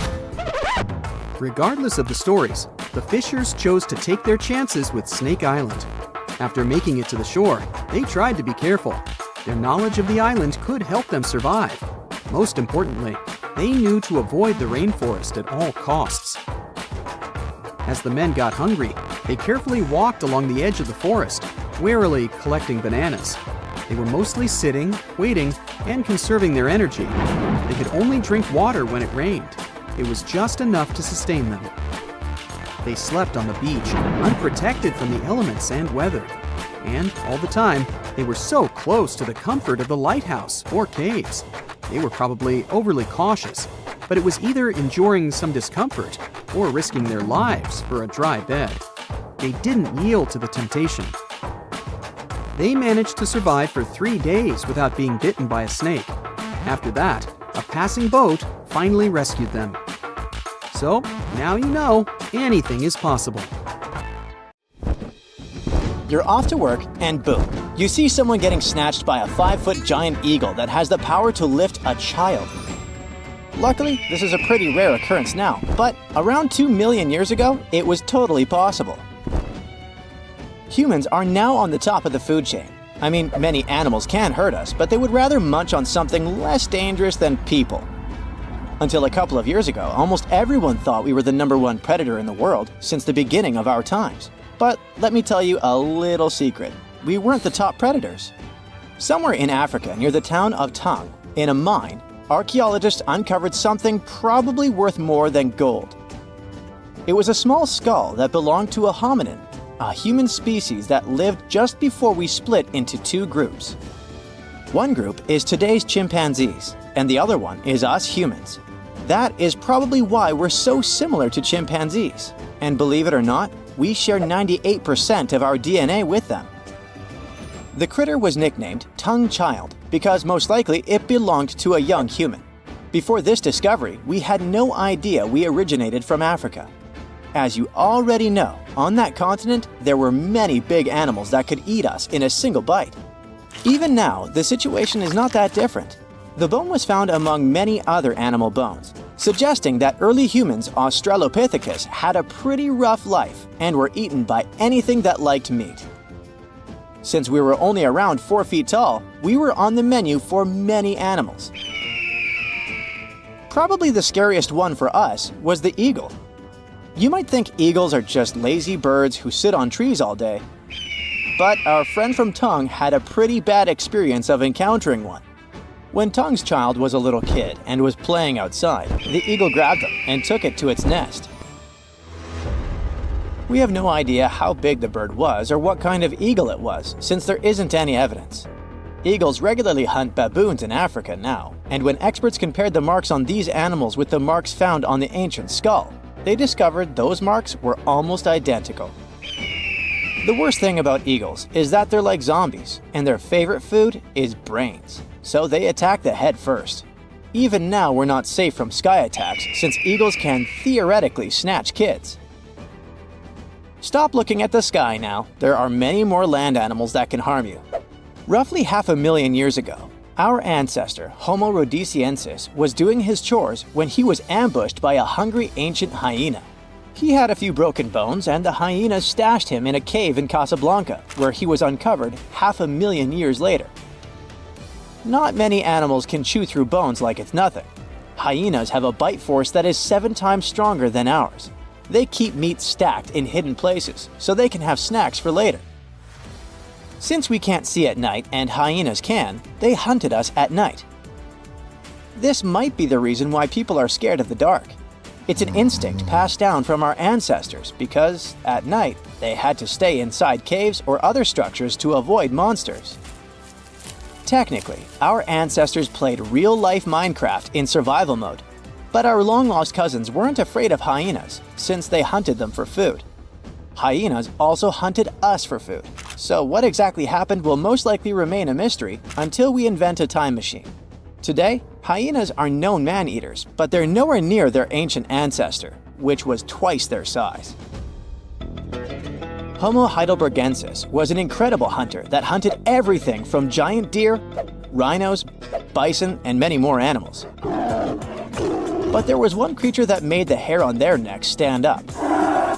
It was a giant with 8-inch teeth, weighing more than 1,000 pounds.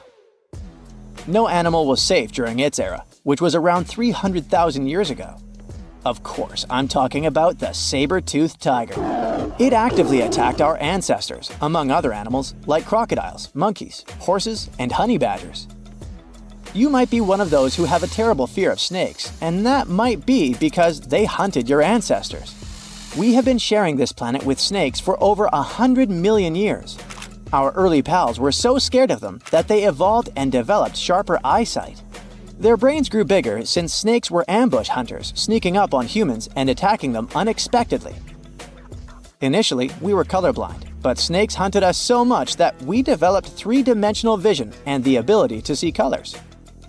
All of these tricks allowed us to see snakes better.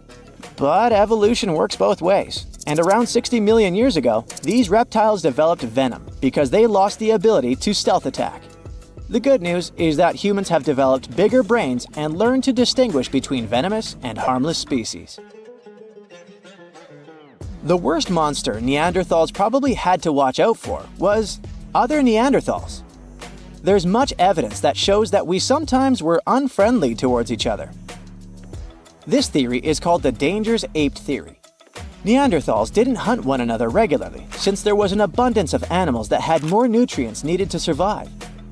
Neanderthals most likely hunted one another when they didn't have any other food, or for rituals, or in self-defense. Around 4 million years ago, near Lake Turkana in Kenya, there was a humongous crocodile with a taste for humans.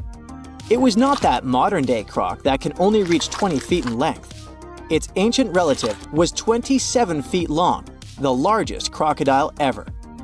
This prehistoric creature could swallow us in one bite, since we were only 4 feet tall back then. We don't have proof that this animal hunted us, since they had a powerful stomach that could liquefy bones easily. But there was a foot found that had clear marks from a crocodile's jaw. The ape probably wanted to cool off or drink some water and was grabbed by the prehistoric reptile. Crocodylus anthropophagus is another croc species that lived near Tanzania around 1.8 million years ago and ate humans like burgers. It loved people so much that its Latin name literally means the eater of humans. They patiently waited underwater for humans to come for a drink, and when they arrived, the monsters would snatch and drag them underwater. Evolution was trying to find solutions because we encountered scary monsters and were hunted by them. All that running from predators had an impact on our bodies. We grew taller and bigger so that birds wouldn't pick us up and fly us to their nest. Like it or not, we had to start walking on 2 legs since we could scan the surroundings much better that way. It helped us to run from predators while carrying food. Plus, standing up made us look bigger. Now we throw things with our hands for fun. For example, while playing basketball. But back then, we had to throw rocks at predators to make it out alive. Chimpanzees also used this throwing technique to scare off predators. We started talking to each other to coordinate attacks better and plan what to do when we saw danger. We all know that working in a group or playing a team sport is interesting and a lot of fun. But believe it or not, this is because in the past, we had to be team players. Otherwise, we risked being snagged by a predator. Our brains are still wired the same. However, these techniques didn't always work, and archaeologists have found many more bones belonging to humans eaten by giant eagles and other animals. How heavy is the largest living snake? How can a snake eat a whale? Get ready, I'm about to answer these questions. Before the last ice age, giant mammals like mammoths ruled the world. The modern animal kingdom we're familiar with was shaped around 55 million years ago. I mean, there were still 1,000-pound bear dogs living from Asia to America. But modern whales, for instance, began to appear later. I'm saying modern whales because, surprise, surprise, whales weren't always fully aquatic. The ancestors of the ocean's biggest animals once walked on dry land. They had 4 legs and lived on the coast. Now, I want to introduce you to a snake that used to eat these whales, the Paleophis, a genus of a marine snake. Scientists say it's hard to understand how big the Paleophis was due to its fragmentary fossil record. They assumed that it could have reached up to 40 feet long. Its fossils were found in different parts of the world, from England to Morocco and Virginia, USA. The Paleophis is extinct now, and sea snakes today are only about a quarter of the size this majestic creature used to be, so no need to worry about this underwater monster. But there once was an even bigger snake, the Titanoboa. It was around 50 feet long and most likely weighed over a ton. It used to live in what is now known as northeastern Colombia, around 60 to 58 million years ago. Scientists say that it mostly fed on fish. Another giant animal that lived in the past was the black Gigantopithecus. These primates aren't related to gorillas. They lived in the area of modern China. Some people believe that they're still alive, but so far, no one has laid eyes on them. Some people even go further and say that the stories of Bigfoot or Yeti are based on these animals. This rodent became extinct about 2 million years ago. Its main habitat was South America, more specifically, Uruguay. What's astonishing about this species is that it was the largest rodent ever known. It was bigger than a bull. Scientists believe that it weighed up to 1,000 pounds. A distant relative of this rodent is still alive today. It's called the pacarana. It's a rare animal that lives in South America. It weighs up to 33 pounds and measures up to 31 inches, not including its cute and fluffy tail. The Arthropleura was an insect that lived in prehistoric times. Imagine a giant millipede measuring up to 8 feet in length. Here you go. It was one of the largest land animals of its era, about 315 million years ago. The Arthropleura's shell was covered with tough plates. These plates were there to protect the creature from damage. Most of the time, it burrowed into the ground to avoid becoming some other animal's dinner. Meet the megalodon. Millions of years ago, this shark lived in the ocean and ate other marine creatures. It had wide teeth, and its jaws were so powerful that the animal could finish off its prey with the force of its bite. It was one of the largest sharks to ever exist. Yet, this predator also went extinct. Scientists don't really know the reason. This made me wonder why animals were so big in the past. Nowadays, smaller creatures flee or hide from predators. But apparently, it wasn't like this before. Many centuries ago, animals didn't just run or hide, they fought back. Research suggests that this behavior may have been the most important motivation for prey to grow bigger. A study compared the skulls of ancient animals to those of their modern peers. The skulls of predatory animals have become shorter and narrower, while the skulls of the animals they hunted have become longer and broader. This means that predators learned to become experts in hunting, while prey worked on developing their defense skills. You see, a larger body size was a great advantage because it made it harder for predators to take down the animals they hunted. The bottom line, self-defense made prehistoric animals larger. The second reason why ancient animals were larger is related to their bones. They had hollow bones, which are lighter than solid bones. This type of bone allowed large animals to move quickly. Let's take sauropods. They were a dinosaur subgroup. Sauropods had giraffe-like long necks and snake-like long tails. Compared to their body size, their head was really tiny. But since their bones were quite light, they could move around without having to carry additional weight. The eating habits of these animals were also related to their body size. When experts examined the fossils of one extinct mammal species, they found out that these animals had a diet that was high in nutrients and low in fiber. And this mammal was the largest land animal of its period. In other words, following this diet, mammals could grow to be very large. There was plenty of food out there, so they didn't have to worry about finding it. Fun fact, these animals also took chewing out of the picture.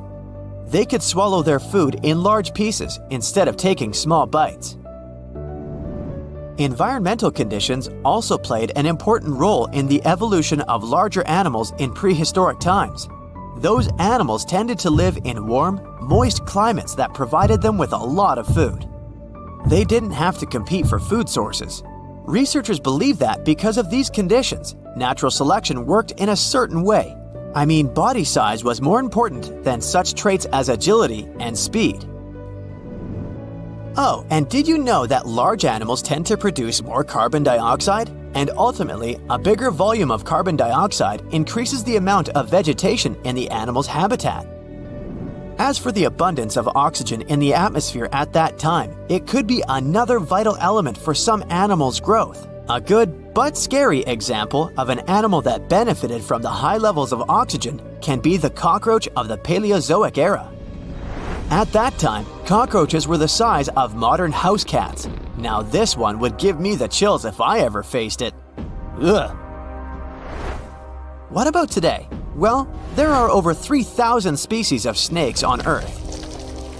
The smallest snake in the world is the Barbados thread snake. It's only around 4 inches long when fully grown, and the largest one? It's the reticulated python. This snake reaches around 20 feet in length. The longest python was discovered in 1912. It measured 32 feet long. As for the largest and heaviest reticulated python, it was named Medusa. Medusa was approximately 25 feet long and weighed 350 pounds.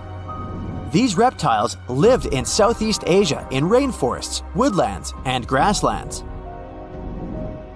Don't be confused though, the reticulated python isn't the heaviest snake in the world. This title belongs to the green anaconda. It weighs approximately 500 pounds. Green anacondas are found in South America and Trinidad in damp, humid areas.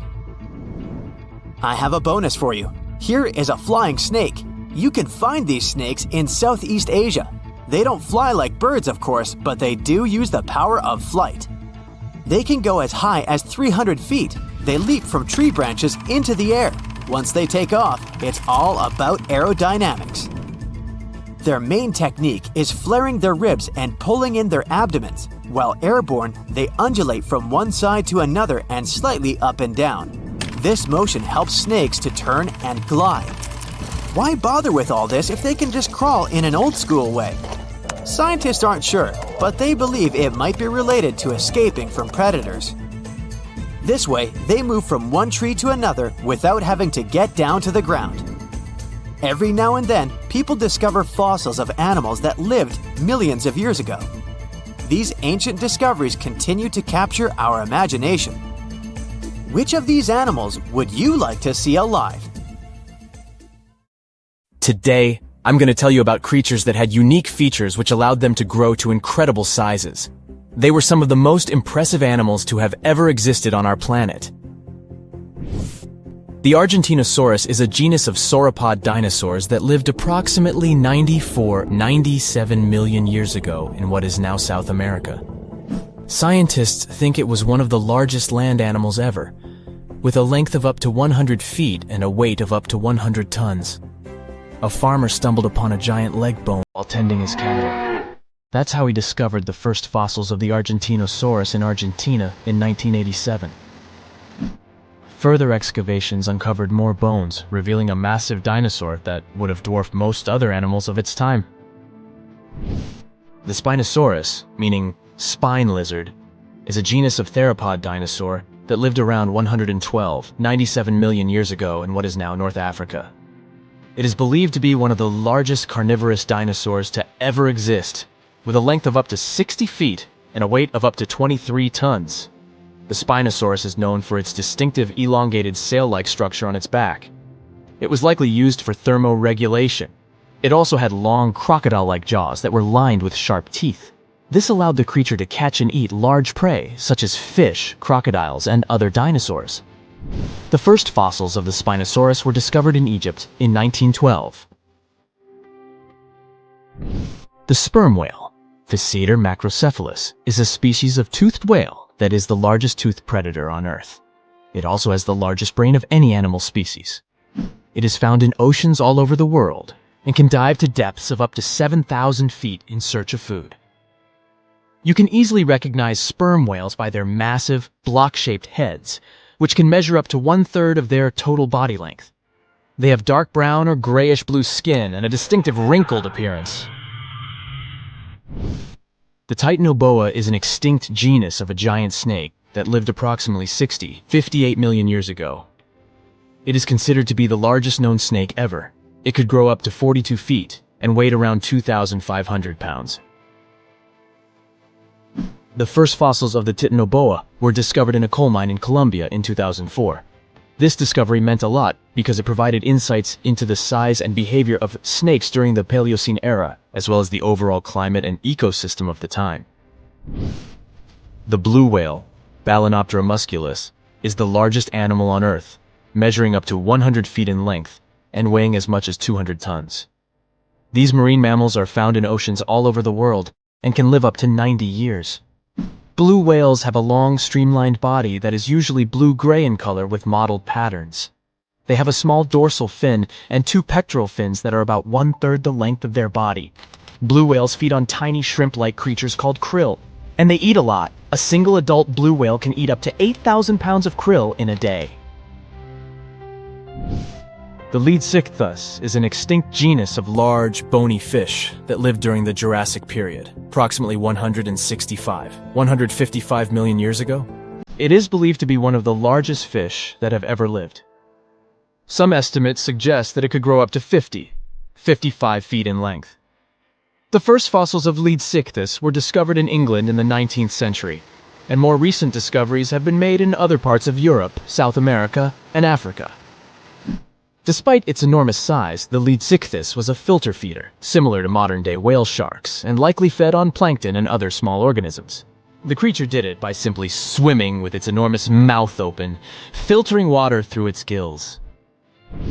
The pterodostro is an extinct species of flamingo-like birds that lived approximately 35 million years ago. They were relatively small birds with a wingspan of about 2-3 feet. And they were known for their distinctive long, narrow beaks equipped with comb-like structures used for filter feeding. The pterodostro lived in shallow bodies of water, like lakes and lagoons, and mostly fed on small crustaceans and other tiny organisms. The animal filtered them from the water using the comb-like structures on the inside of its beak while swimming through the water. The African elephant is the largest land animal on Earth, and one of the most recognizable ones. There are 2 species of the African elephant, the savanna elephant, Loxodonta africana, and the forest elephant, Loxodonta cyclotis. You can see them in various parts of sub-Saharan Africa. These creatures can be identified by their large size, gray skin, and long trunks. African elephants can grow up to 13 feet tall, and weigh up to 7,000, 14,000 pounds, depending on the species and gender. Guam is not like any other island. It should be, from the looks of it, a peaceful green paradise in the vast blue of the Pacific. But something happened here that changed this place forever. Guam was invaded by awful little creatures, millions of them. Ecologists can't catch a break in this place. One time they had a cool island get-together. People roasted a whole pig over a fire, laughing and talking. But when everyone stepped away for just a moment, something else decided to crash the party. When they returned, they saw it, a thick snake wrapped around the roast pig. Its eyes shimmered under the fading firelight, scales reflecting the embers. It was eating, swallowing the chunks of pork whole. A brown tree snake. This creature wasn't supposed to be here in the first place. It's an invasive species.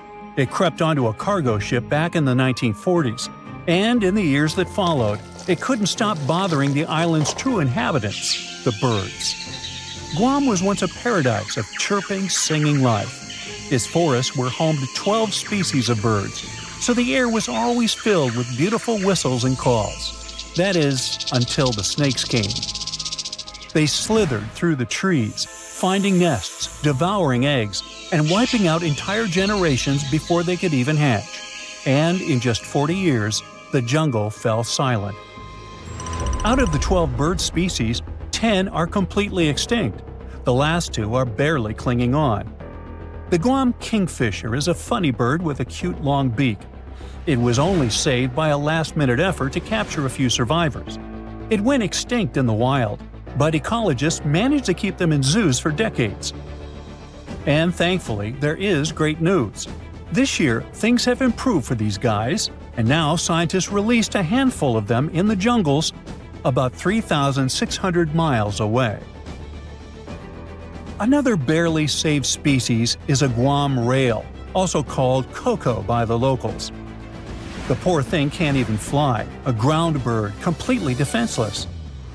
Thankfully, people relocated these guys on other islands and helped them make it. But the true horror of the brown tree snake wasn't just its hunger, it was its stubbornness. Now, most predators only eat what they need, but brown tree snakes, they stop at nothing. These guys have zero chill. They'll go for animals that are too big for them to swallow. They'll try to eat random stuff like trash. And if they realize that they literally took a bigger chunk than they could bite, they'll just leave the leftovers to rot. It's horrifying.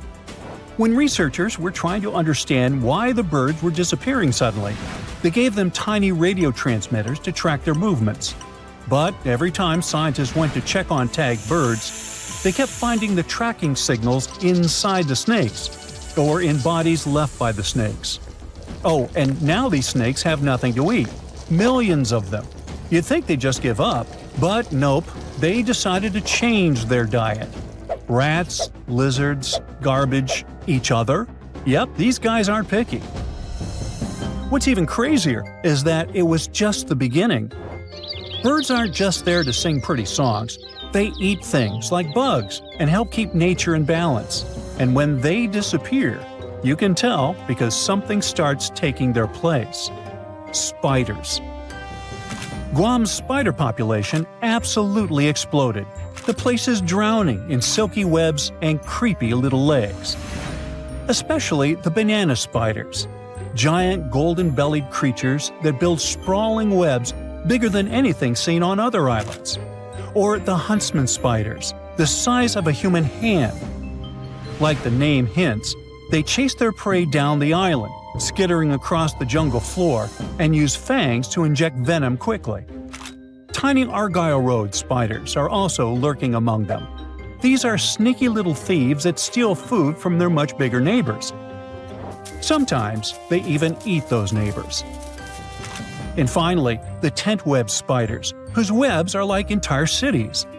They create a single mass of silk where dozens, sometimes hundreds of spiders live together. Some ecologists call them condo webs, like some multi-level apartment complexes.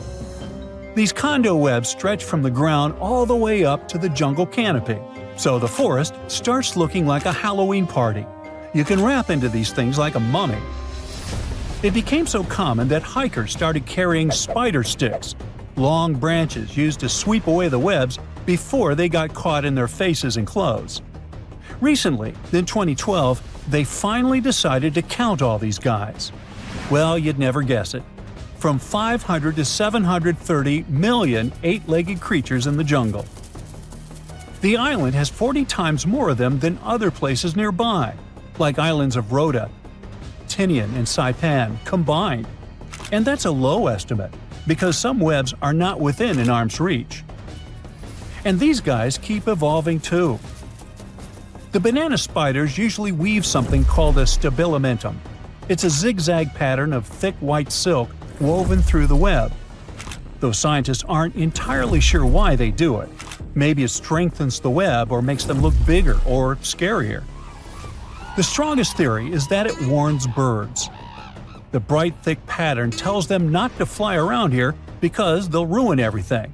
Oh, but on Guam, you don't have to worry about the birds at all. So now they stop decorating their webs entirely. The worst part is that no one really knows how to fix this. To protect one of the species called the Micronesian starling, ecologists built nest boxes, safe enclosed spaces where the birds could raise their chicks. To make sure snakes couldn't reach them, they installed smooth metal poles beneath called baffles. The idea was simple. The poles were too wide, too slippery. The snakes wouldn't be able to climb them. Well, that was the hope.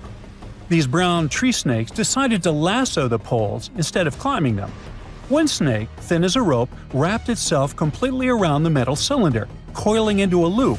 Then it began shimmying up the pole. Scientists only discovered this in 2021. They've never seen a snake pull this one before. They literally refuse to leave the birds alone. Humans have tried everything: trapping them, building barriers, scouring the forest with flashlights at night, setting up fences. But nothing has worked, so far. There are just way too many of those guys, and they're all too smart.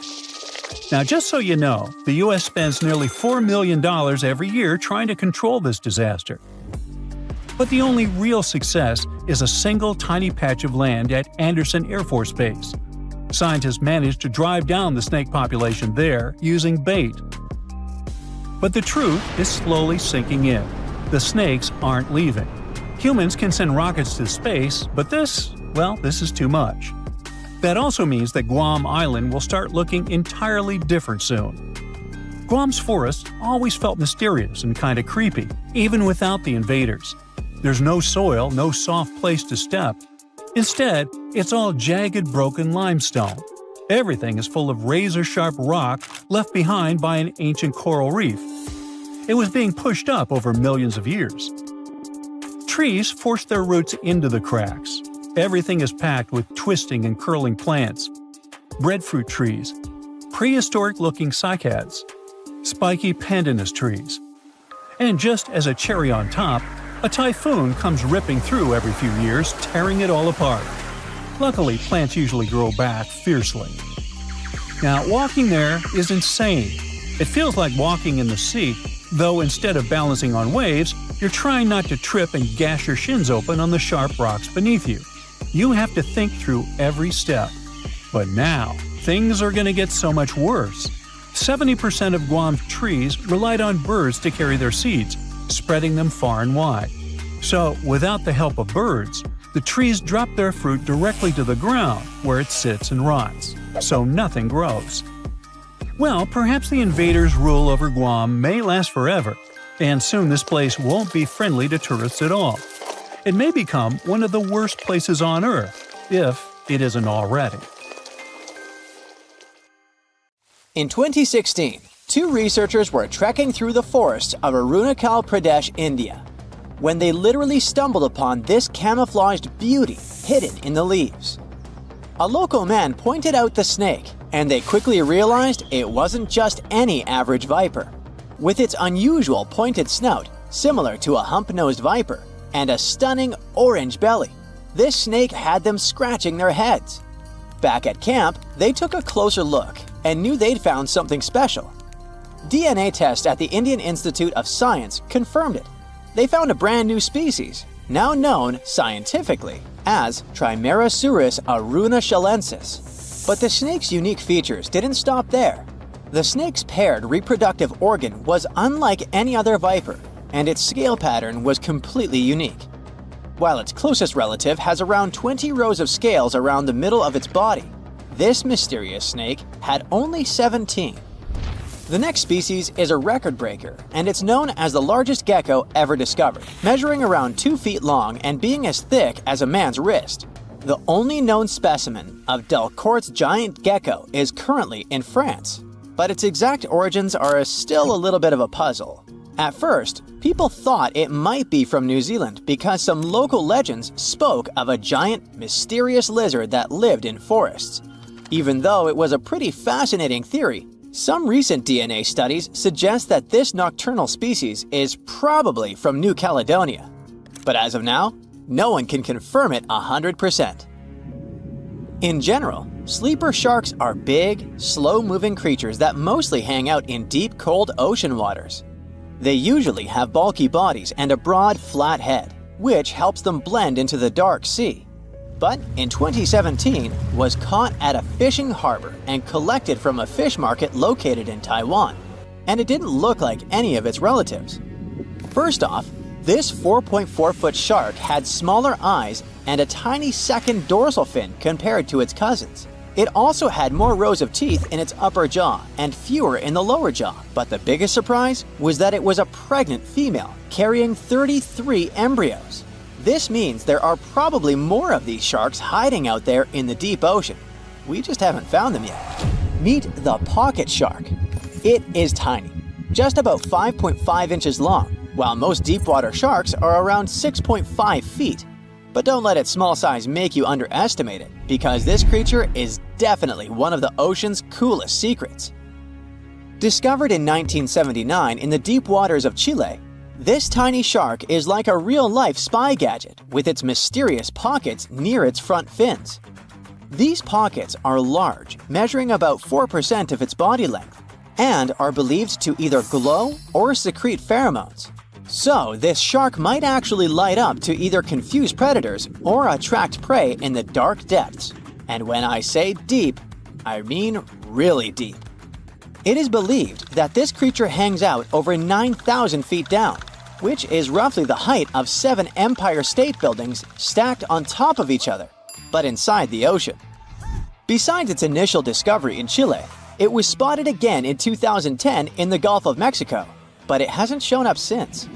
The pocket shark is not the only glowing animal we're talking about today.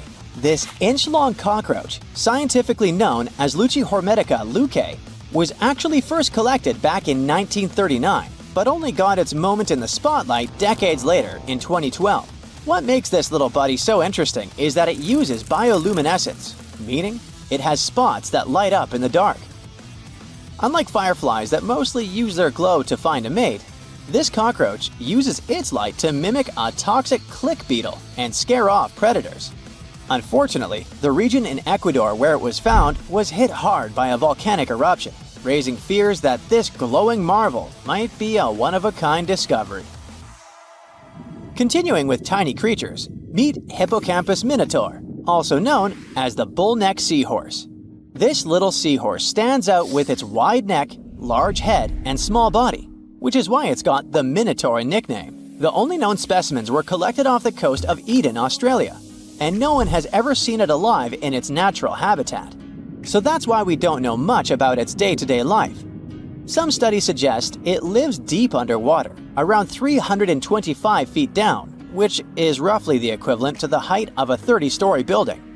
It's believed this mysterious seahorse likes to wrap its prehensile tail around corals and might even hide in sand beds. Its yellow-orange color likely helps it blend into coral reefs.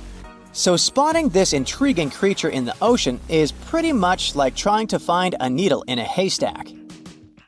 Next on our list is the Nariño cat. In 1989, a single specimen of this mysterious spotted feline was discovered in Galera's volcano in southern Colombia.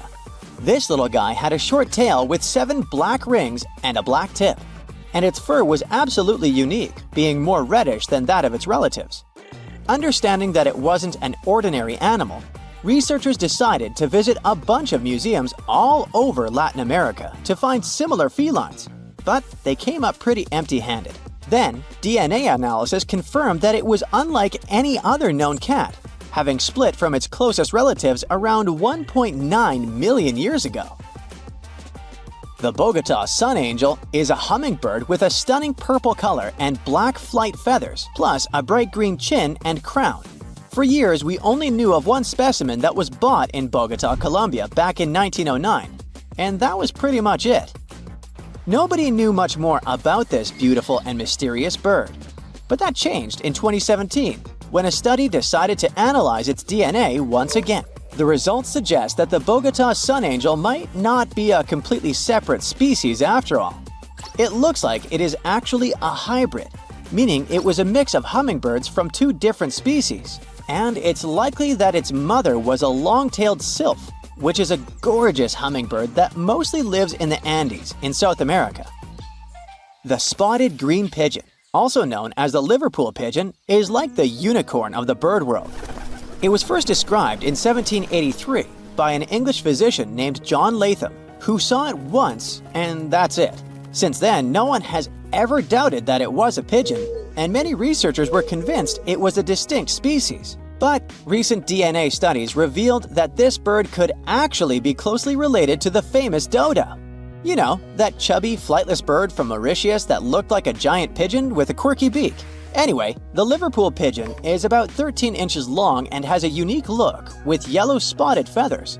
Unlike its ground-loving cousin, the Nicobar pigeon, the spotted green pigeon was likely more of a tree hugger, feasting on fruits up in the branches. Today, if you want to see this rare bird, you'll have to visit the World Museum in Liverpool, where the only known specimen resides. While you're in England, make sure to swing by London and check out the Natural History Museum. There, you will find the only specimen of a flying fox known scientifically as Pteropus bruneus. Flying foxes are usually some of the largest bats in the world. Their body length, I mean their size excluding their wings, can be around 16 inches. But this special bat, discovered in 1874 at Percy Island, is more like a mini version of its cousins, measuring 8.3 inches from head to toe. So even though it hasn't been spotted in the wild for a while, I wouldn't worry too much if you happen to come across it.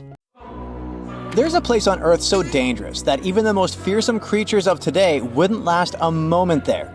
It used to exist in what we now call southeastern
sharp teeth could slice through flesh with terrifying ease.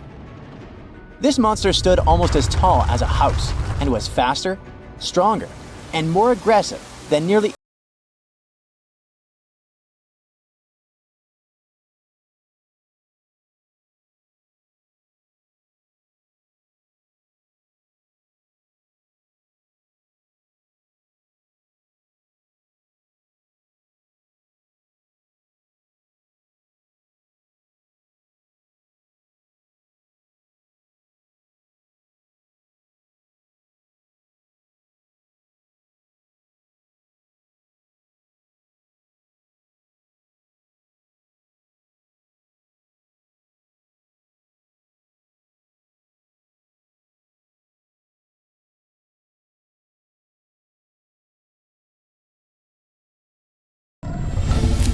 But it wasn't just the dinosaurs that made the Kem bed so horrifying. The waters also hid their own dark secrets. They were home to giant, terrifying fish and crocodile-like creatures. Their jaws were strong enough to crush bone, and they were lurking beneath the surface, waiting for anything unlucky enough to stumble into their path. One of the river creatures was Sarcosuchus, also called the super croc. Being about 40 feet long, it could easily swallow an adult human. Or better yet, it could take on a full-grown dinosaur and win. Its jaws snapped with unimaginable force, and no creature, not even Spinosaurus, was safe from it. Coelacanths could also hang out in the rivers. It was a monstrous predator that could easily swallow a huge fish whole. They had these creepy, icky fins that moved in a way similar to how human arms and legs move. And they could also kind of raise their heads like humans because of a special joint in their skull. Ew. Fun fact, we thought these monsters had gone extinct 60 million years ago, together with dinosaurs. But recently, we rediscovered them living and thriving in the Indian Ocean. Turns out they were just hiding in the deep waters. They probably didn't even notice the dinosaur asteroid or humans at all. Yay? Don't worry, over millions of years, they became basically harmless. They got 4 to 5 times smaller, even though they still weigh about 200 pounds. Just imagine what they were like back in the day. Kem waters were also home to giant lungfish and other creepy aquatic creatures. So you couldn't even drink or take a swim safely without getting bitten by something. Whew, what a place. Even turtles there were the size of cars. Imagine trying to survive in a world where creatures like this are literally everywhere. And I mean everywhere. This place was unique not because huge beasts lived there, but because of the sheer number of predators. You might think, it shouldn't be that easy for all these predators to hang out in one place, right? And you're right. Seems like prey was scarce there. That's even more chilling. All the predators just wandered around, hunting whatever meager life remained. And if there's none, then fighting each other. For years, scientists have wondered why it was the case. Maybe that's just how life was back then. And all corners of Earth were crazy like that. Or is there something special about this place? Some even say that maybe it's just because we only found predators' fossils, while normal friendly animals have disappeared, and that the fossil record might be skewed. But who knows? And the environment itself was just as fascinating as the beasts who lived there, just a bit more friendly. It's hard to imagine, but back in the day, this desert was a green paradise, humid and full of rivers. The heat of the sun scorched the land. The climate was hot, so hot that even the poles were warm. The weather there was extreme. Dry seasons followed by intense storms, which shaped the land and life. The giant rivers carved their way through this landscape. They stretched from the Sahara, emptying into the ancient Tethys Ocean to the north.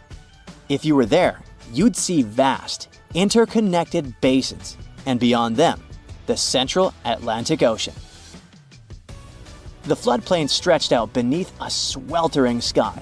The rivers were just as wild as local animals, flowing lazily one day, but raging like furious beasts the next. At first, these rivers were powerful, carving deep channels through the land and creating wide sandbanks. But over time, they slowed down, and the landscape changed into shallow ponds and salt-covered flats. As water gradually faded away, it left behind a patchwork of wetlands and slow-moving waters. Right now, the Kem Beds is a vast, rugged desert where time has stood still for millions of years. If you visited it, you'd see a giant escarpment, its rocky face winding along the border of Morocco and Algeria, bathed in the sun's harsh light. Beneath your feet would lie layers of fossilized history. That's one of the reasons why scientists were long fascinated with this place. It must be one of the most comprehensive collections of fossils ever discovered in northern Africa. There are fossils from other parts of Africa, of course, like Egypt's Bahariya Formation. But they don't tell us much about life during this time, not like Kemkem. That's all because those rivers we mentioned in hotter and drier places, they've eroded or still remain buried under the sand. The first discoveries from Kemkem began in the late 1940s. A scientist named Schubert uncovered bony fish fossils among the escarpment near the Morocco-Algeria border. Just a few years later, a paleontologist, René Lavoca, took things to the next level. Traveling by camelback, he scoured the desert landscape and uncovered a real treasure trove of fossils. He found the partial skeleton of a massive herbivore dinosaur. Finally, at least one peaceful creature in the Kemkem beds. This long-necked giant roamed the ancient river valleys and ate leaves like a good boy. For the next several decades, scientists only did small-scale fossil hunting expeditions to this place. There were modest discoveries made here and there. Then, in the 1970s, German paleontologist Helmut Alberti led his team to the Kemkem beds, and that's when things took a wild turn. They uncovered fossils of prehistoric fish, crocodiles, dinosaurs, and pieces of the infamous Spinosaurus. Imagine being one of the scientists on that team. They were probably jumping from excitement. By the mid-1990s, the fossil game changed dramatically. Incredible new species were identified from the Kemkem beds. Over the years, the discovery pace has only accelerated. Paleontologists, armed with new tools and techniques, have uncovered more fossils than ever before, and there's only more to come. Now, if Earth's history were a movie, we humans would only take up the last second of the end credits. Our planet has been around for about 4.6 billion years, but our human story began about 300,000 years ago in Africa. Now, our ancestors had some wild adventures in nature. They could have run into creatures so big they'd make today's elephants look like puppies. The woolly mammoth is a pretty famous animal, sure. His cousin, though, the Colombian mammoth, not so much. This giant used to roam places from Canada all the way down to Mexico. Unlike the furrier woolly mammoths, which hung out in colder places, these animals had shorter hair, resembling huge elephants. They also had incredibly large tusks, like 12 feet worth of spiraling, sturdy tusks. And they weren't just for show, they came in handy when facing predators. That includes our ancestors. If you think about sloths these days, you're picturing these adorably slow creatures. They couldn't possibly be in your list of most dangerous animals. Well, their grandparents might have. For starters, we call them ground sloths, and they vary a lot in size. Some were as big as rhinos, and others, like the Megatherium, were as colossal as elephants. Imagine seeing a 20-foot-long sloth which doesn't mind chewing on some meat every now and then, at least in theory. Ever heard of Bigfoot? Well, our next animal kind of looks like him, but is a distant cousin to orangutans. Meet Gigantopithecus, the largest primate to ever call our planet its home. Standing tall at 10 feet and weighing more than 600 pounds, these animals were amazing to look at in real life. Unlike Bigfoot, they weren't constantly hiding. In fact, it's believed they were peaceful and gentle creatures.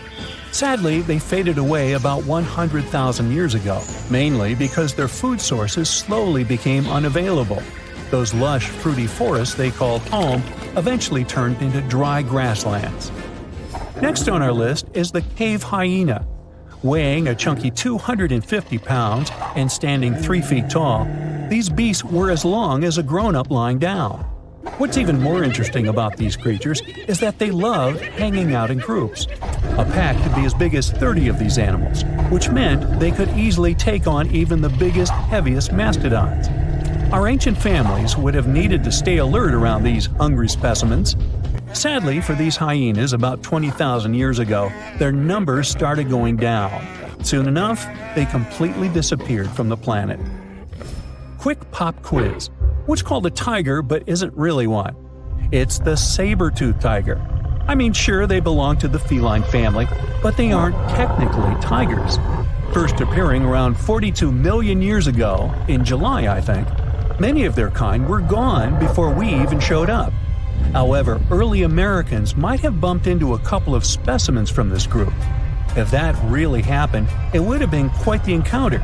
Think of the biggest wild lion today or the hefty Siberian tiger. These big cats also had some incredible features hidden in their fur.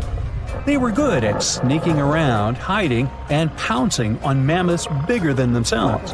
Their bite wasn't that strong, but they could open their jaws wide, like twice as much as a lion. And although their teeth were a bit on the weak side, they had buff forearms to pin down their dinner, giving those big fangs a purpose. Not the kind of kitty you'd want to play with. Dire wolves made their debut about 250,000 years ago.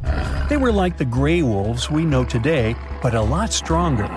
While wolves these days stretch out to about 6 feet and tip the scales at 170 pounds max, dire wolves were about 5 feet and about 150 pounds. Found all over North and South America, they had admirable jaws, biting nearly a third harder than their modern counterparts.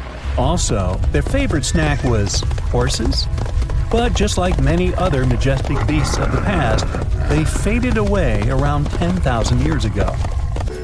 Now, names can be deceiving. Take the American lion, for example. It's not really a lion, it's more of a panther's big cousin. The other part of the name is correct, though. They did live in America about 330,000 years ago. This feline was no lap cat either. They were at the top of the wildcat pyramid, weighing a colossal 772 pounds. That's like stacking 4 grown men on a scale. Even the mighty African lion would look a tad bit shy beside these beasts. With the muscle to take down a bison, you wouldn't want to accidentally interrupt their dinner. They parted ways with this planet around 11,000 years ago, right after the last ice age. Now, down in Australia, about 50,000 years ago, I wasn't around then, there lurked a relative of the Komodo dragon, the Megalania. Experts love to have debates on how big it was. Some say it stretched out to 23 feet. Others think it was just about 11 feet long. Either way, they were basically mega-sized Komodo dragons with a dangerous bite. If you think bears are already big and fluffy now, let's introduce the short-faced bear. While this big creature stood on its hind legs, it towered at 14 feet. With long limbs, they could outrun today's bears, hitting speeds up to 40 miles per hour. These ultra bears sadly disappeared around 11,600 years ago. Now imagine a crocodile. Okay, imagine that same crocodile, only supersized, with sporty legs, doing its thing in Australia about 1.6 million years ago. Well, say hello to the quincana. These crocs were extremely large, reaching 23 feet. And no, they weren't lazy river loungers. These creatures really love spending time on land. They evolved to have strong legs for their chases and razor-sharp teeth designed for slicing, not gripping. When did we stop sharing beaches with them? About 40,000 years ago. The name elephant bird might not sound familiar, but try to picture a bird that stood tall as high as a basketball hoop at 10 feet and weighed as much as a small car, 1,500 pounds. Their eggs were equally huge, like 150 chicken eggs bundled up into one. Now, as amazing as these birds sound, there's a lot we still don't know about them. They're hard to study, as most extinct animals are. Still, some recent studies have given us some clues. Scientists have been examining ancient molecules from their fossilized eggshells. It's an awesome piece of evidence, since these birdies' shells were thick, preserving precious DNA inside. Plus, there are tons of these eggshell fragments sprinkled all over Madagascar's beaches. Because of these findings, we now know these birds were herbivores and loved eating leaves and seeds. We also know the tiny kiwi bird is its closest living relative. Now, dodos were these amazing birds we also used to share the planet with. They're like distant cousins to Asian pigeons. To give you some perspective, imagine a chunky bird weighing about 50 pounds. Similar to chickens, turkeys, and ostriches, dodos were also the types of birds that couldn't fly. Their wings were small, and they had the muscle strength of, well, a wet noodle. Now, you might have heard the word dodo used as a name for creatures that aren't that bright. Don't get confused, though, by this name.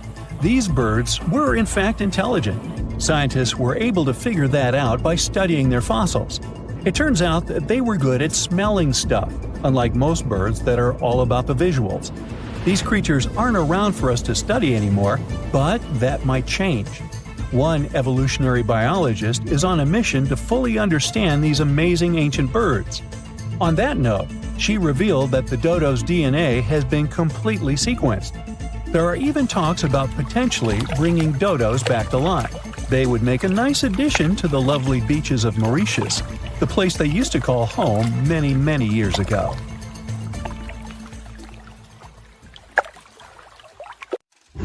Now, this bad boy was the size of a husky and could maybe pass for one, except it didn't have any fur and was a top predator with extra long, blade-like canine teeth.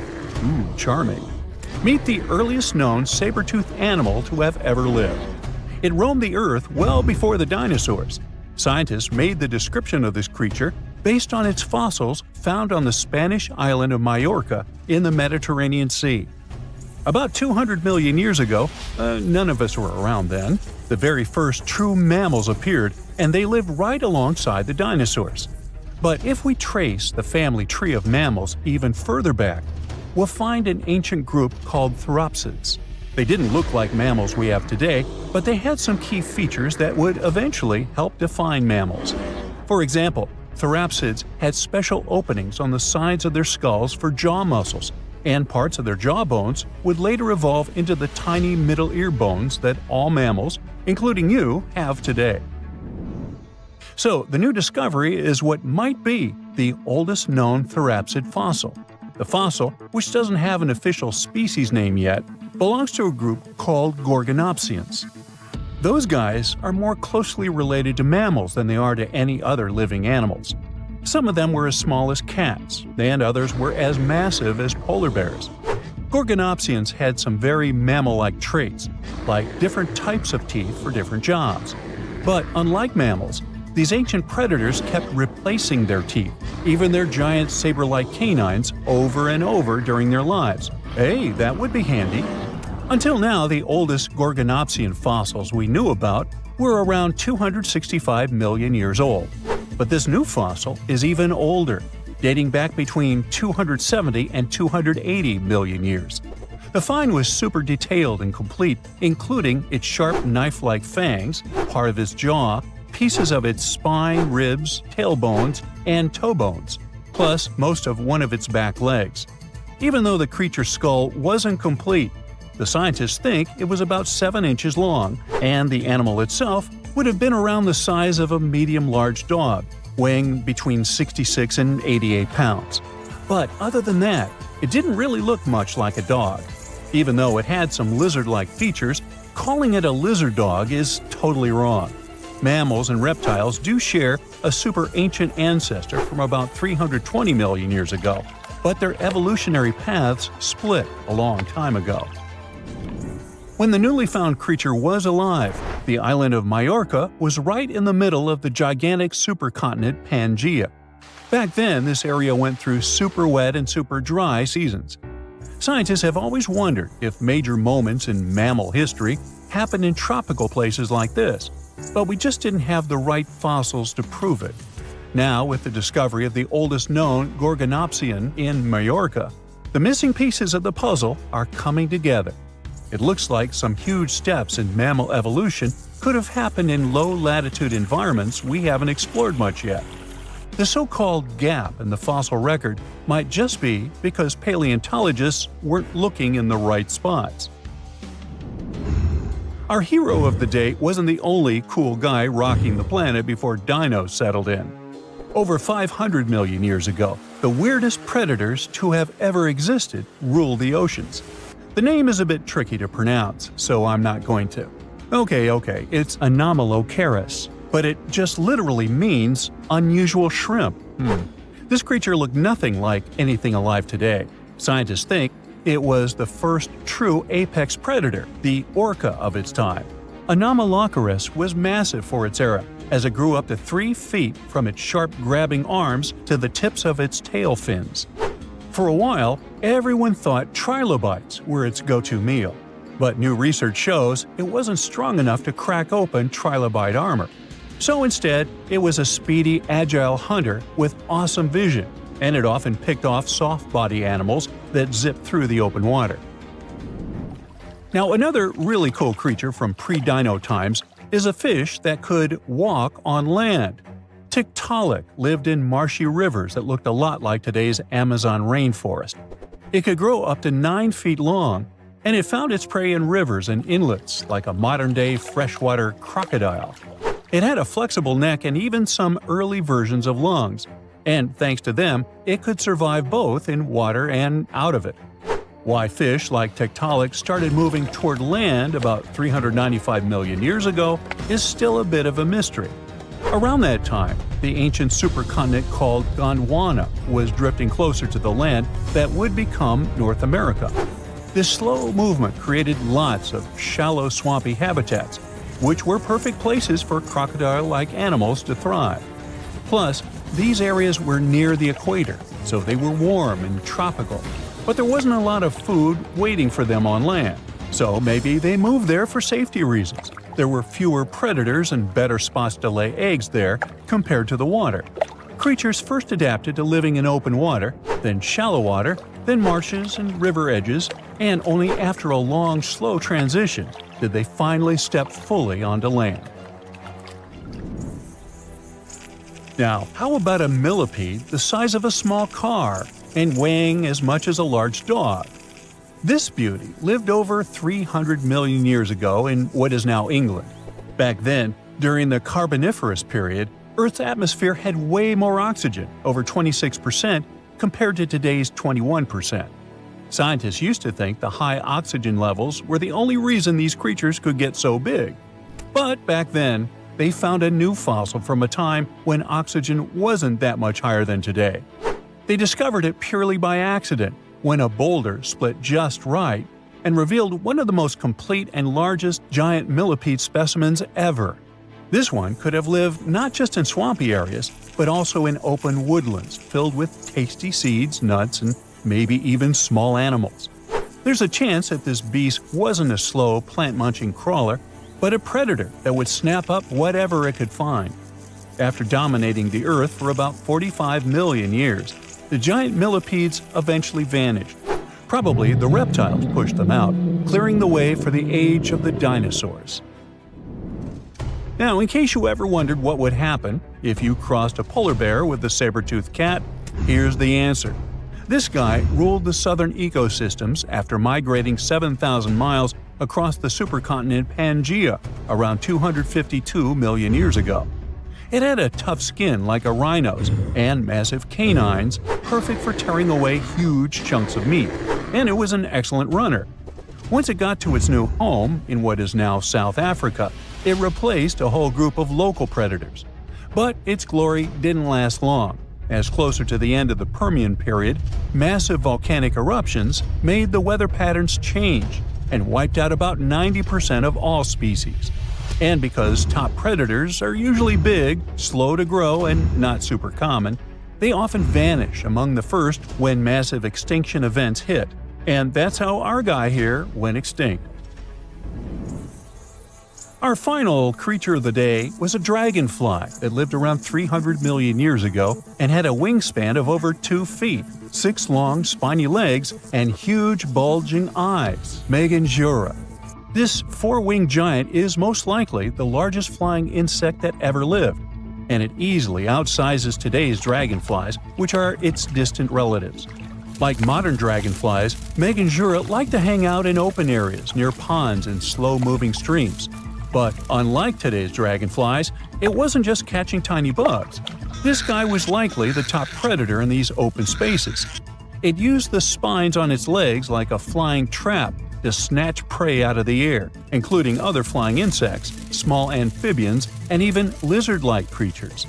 Scientists found the first fossils of Meganjura in 1880 in the coal-rich rocks in France.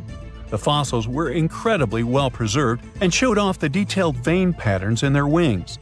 Scientists think Megazura grew so huge because it didn't have much competition from vertebrates, and the air back then, during the Carboniferous period, had a lot more oxygen than it does today.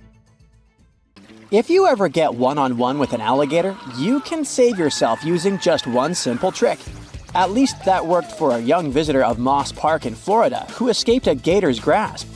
Juliana was swimming in shallow water when an alligator bit her leg and refused to let go of it. Luckily for her, the girl knew exactly what to do because she was paying attention during her visit to a theme park with gators. First, she tried hitting the animal on the forehead, but it didn't work. Then, she decided to use her knowledge and stuck 2 fingers up the gator's nose. The animal opened his mouth to take in some air, and the leg was free. I don't want to scare you or anything, but there are around 5 million wild American alligators roaming across 10 states. Some of them live in places you go to rest, like golf courses, swamps, lakes, rivers, hiking and bike trails, and fishing spots. Gators rarely go after people because we're not their prey. Dogs and horses do it way more often, but they have a reputation as ambush predators, and every attack goes viral. The best you can do to survive a rare gator attack is to avoid it. Keep an eye out for a few signs that gators might be somewhere nearby. They love catching some rays, so if you spot some logs or banks where the sun's hitting just right, there might be a gator chilling there. Sometimes they're sneaky about it, with just their eyes and snouts poking out of the water while they soak up the sunshine. And when they decide to dip back into the water, they slide in without a single splash.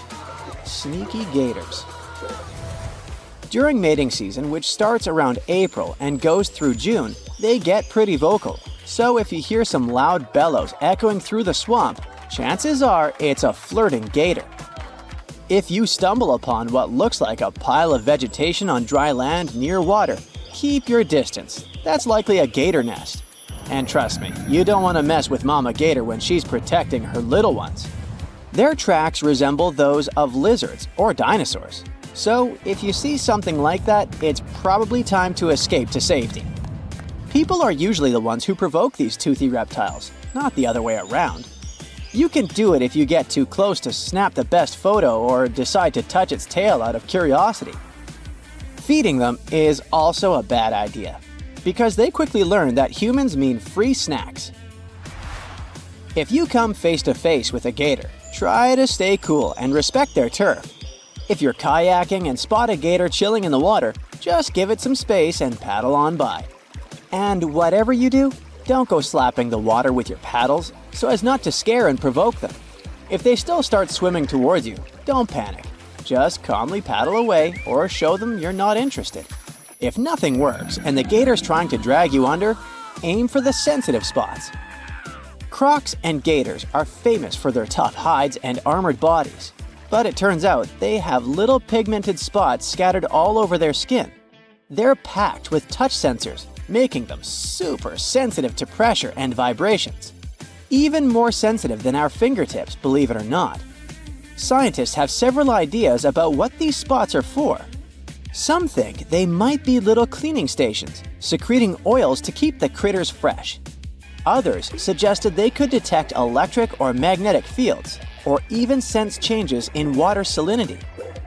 But the latest study suggests they're mainly honed in on feeling pressure and vibes. They respond to everything from gentle ripples in the water to barely there pressures. Try poking them in the eye, hitting them in the top part of the skull or the side of the jaw. Or maybe just give them a good 1-2. If you're in the water, the main danger is drowning, not the bite. Get to land as soon as possible. Humans are way better on solid ground than gators are. But don't let your guard down once you're out of the water. A gator can punch you with its tail or the skull. But the good news is that alligators aren't known for their marathon running skills. It's pretty rare for them to chase humans on dry land, and even if they do, they're not winning any races. They top out at around 9.5 miles per hour, and they can't keep up that pace for long. So you have a good chance to run away, and you shouldn't do it in zigzags like the popular myth says. It'll just slow you down. They are way more efficient in the water. swimming at a speed of up to 20 miles per hour. Plus, gators can hold their breath underwater for up to half an hour, and some have beaten that record with an impressive 24 hours. They have adapted to slow their heart rates to 2 to 3 beats per minute. This way, they consume the oxygen in their lungs super slowly. They have their eyes smartly placed on the tops of their heads so they can see what's up above the water while hiding in it, kinda like a periscope. But not all is lost for you. If you can sneak up behind the gator without setting off its attack mode, you can clamp its jaws shut with some pressure. Even though their bite is no joke, they struggle to open their mouths when you're holding them tight. You can even flip that bad boy onto its back and send it into a chill mode. Try jamming something into the back of a gator's mouth. It should cause a gag reflex. If you can't pull any of these tricks, try making as much noise as you can. You might scare away the gator, and you'll let other people nearby know you are in trouble, so they can call 911 for help. If someone wants to save you, they have more chances of doing it on the ground, so they should never jump in the water to rescue you. All this works for alligators, but might not work for crocodiles. The first way to tell the difference between them is to check out their snouts. Gators have short, stubby ones with rounded ends, like a wide U shape. Crocs sport longer, skinnier snouts that taper into a point, more like a sharp V shape. Take a peek at their teeth. When gators close their mouth, you'll see their top teeth sticking out, mostly downward. Crocodile teeth are more evenly matched, with some pointing up and some down. Gators are freshwater fans, so they live in ponds, swamps, and lakes. Crocs live in freshwater, brackish water, and even salty coastal areas. Gators are usually more relaxed than crocs, but both can get wild, especially if they're feeling peckish. So if you spot either one in the wild, give them plenty of space and maybe a friendly wave from afar. Despite all the obvious risks, some people still think it's cool to have an alligator as a pet, although it's mostly illegal. The first problem is that you need a lot of space, because that tiny 7-inch gator you think is cute is gonna turn into a massive beast, especially if it's male. A gator has 80 teeth in its mouth and muscles that can crush bones with over 3,000 pounds of force. These guys are also really smart and can figure out how to escape their enclosure, anticipate your moves, and even use tools to get what they want. You might think you can train one, but it's not like teaching your pup to sit and roll over. It takes years of experience and a whole team behind you to change their wild instincts. Plus, they're bottomless pits when it comes to food. Finally, these guys stick around for a long, long time, over 50 years.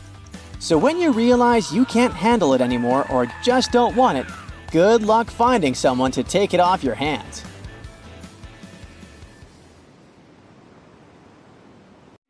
Well, there you are. The sun is scorching, you're thirsty.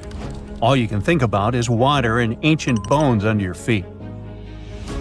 You're wandering through the Sahara, the largest hot desert on Earth. Right now, you're crossing a stretch of sand called Whale Valley.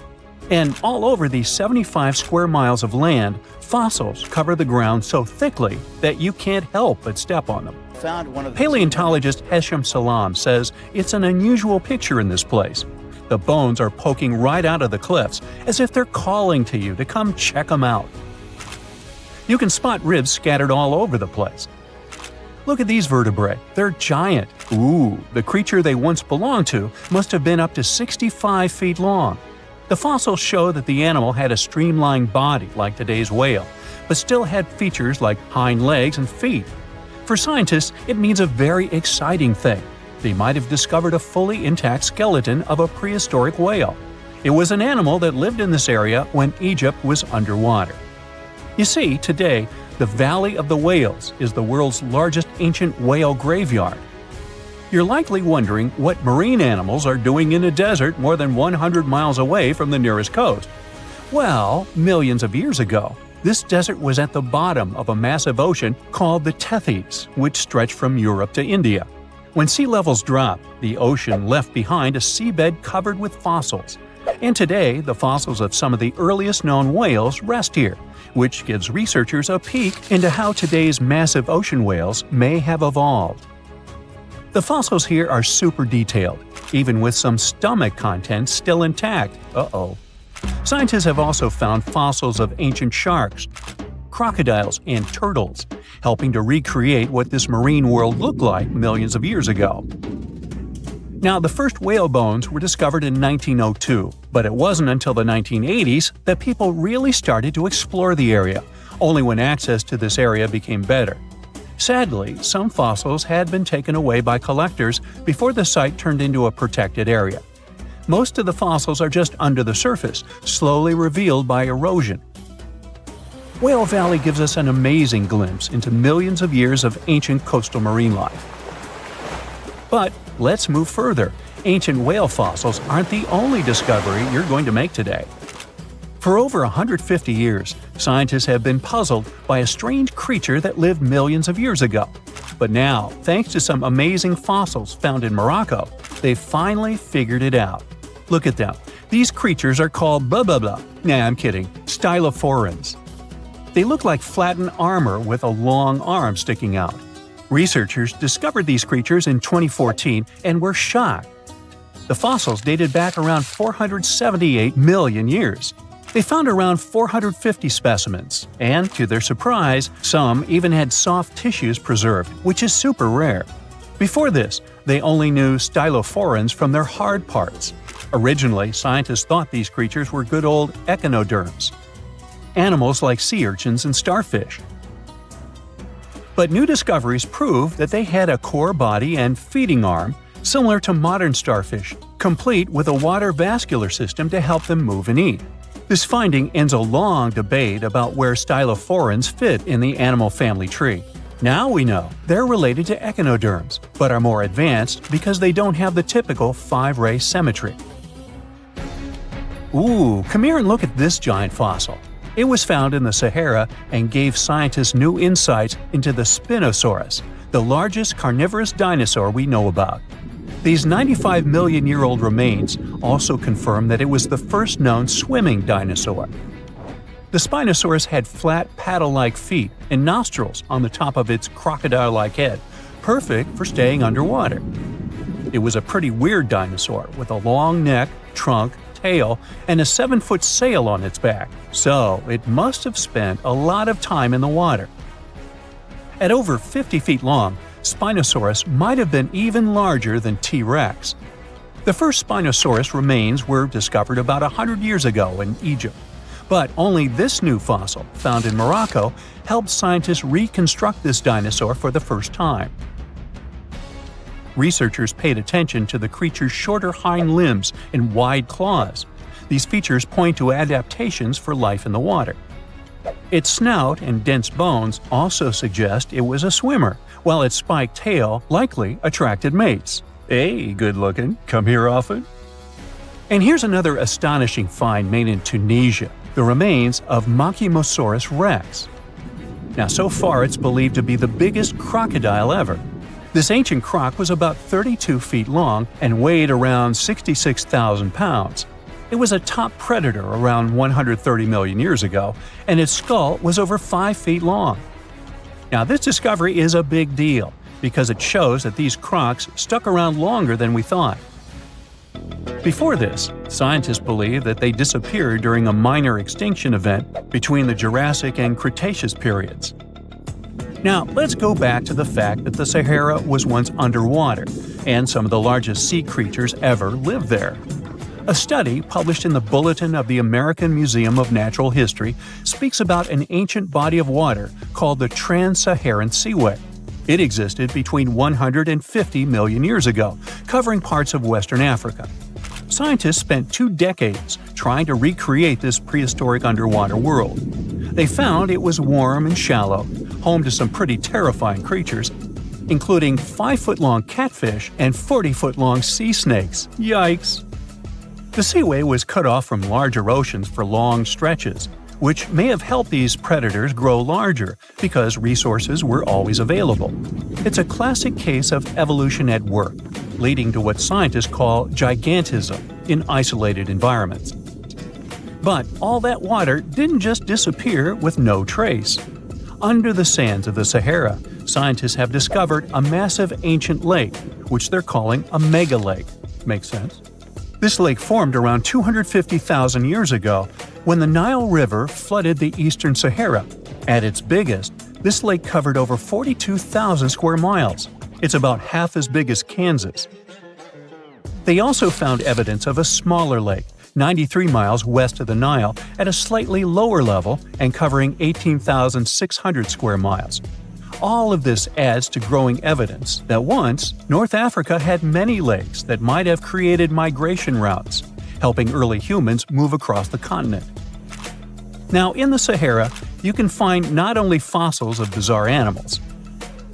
In May 2020, some weird rocks with greenish crystals were discovered in a sandy region in southern Algeria's Sahara Desert. When scientists checked them out, they found out these rocks weren't from Earth. They were actually pieces of a meteorite called Erg-Chek 002. This meteorite is super old, like the oldest volcanic rock ever found. It melted ages ago in the fiery heart of an ancient protoplanet that no longer exists. Researchers had recently published a study in Nature Communications, revealing that they have analyzed lead and uranium isotopes in Erg-Chek 002 and found out it's more than 4.5 billion years old. Another cool discovery made in the Sahara is quite unexpected. A few years ago, scientists found what they think are the world's oldest colors, and they're bright pink. These pigments were uncovered from rocks that are around 1.1 billion years old in the Sahara Desert. The colors came from microscopic organisms, as animals didn't exist back then.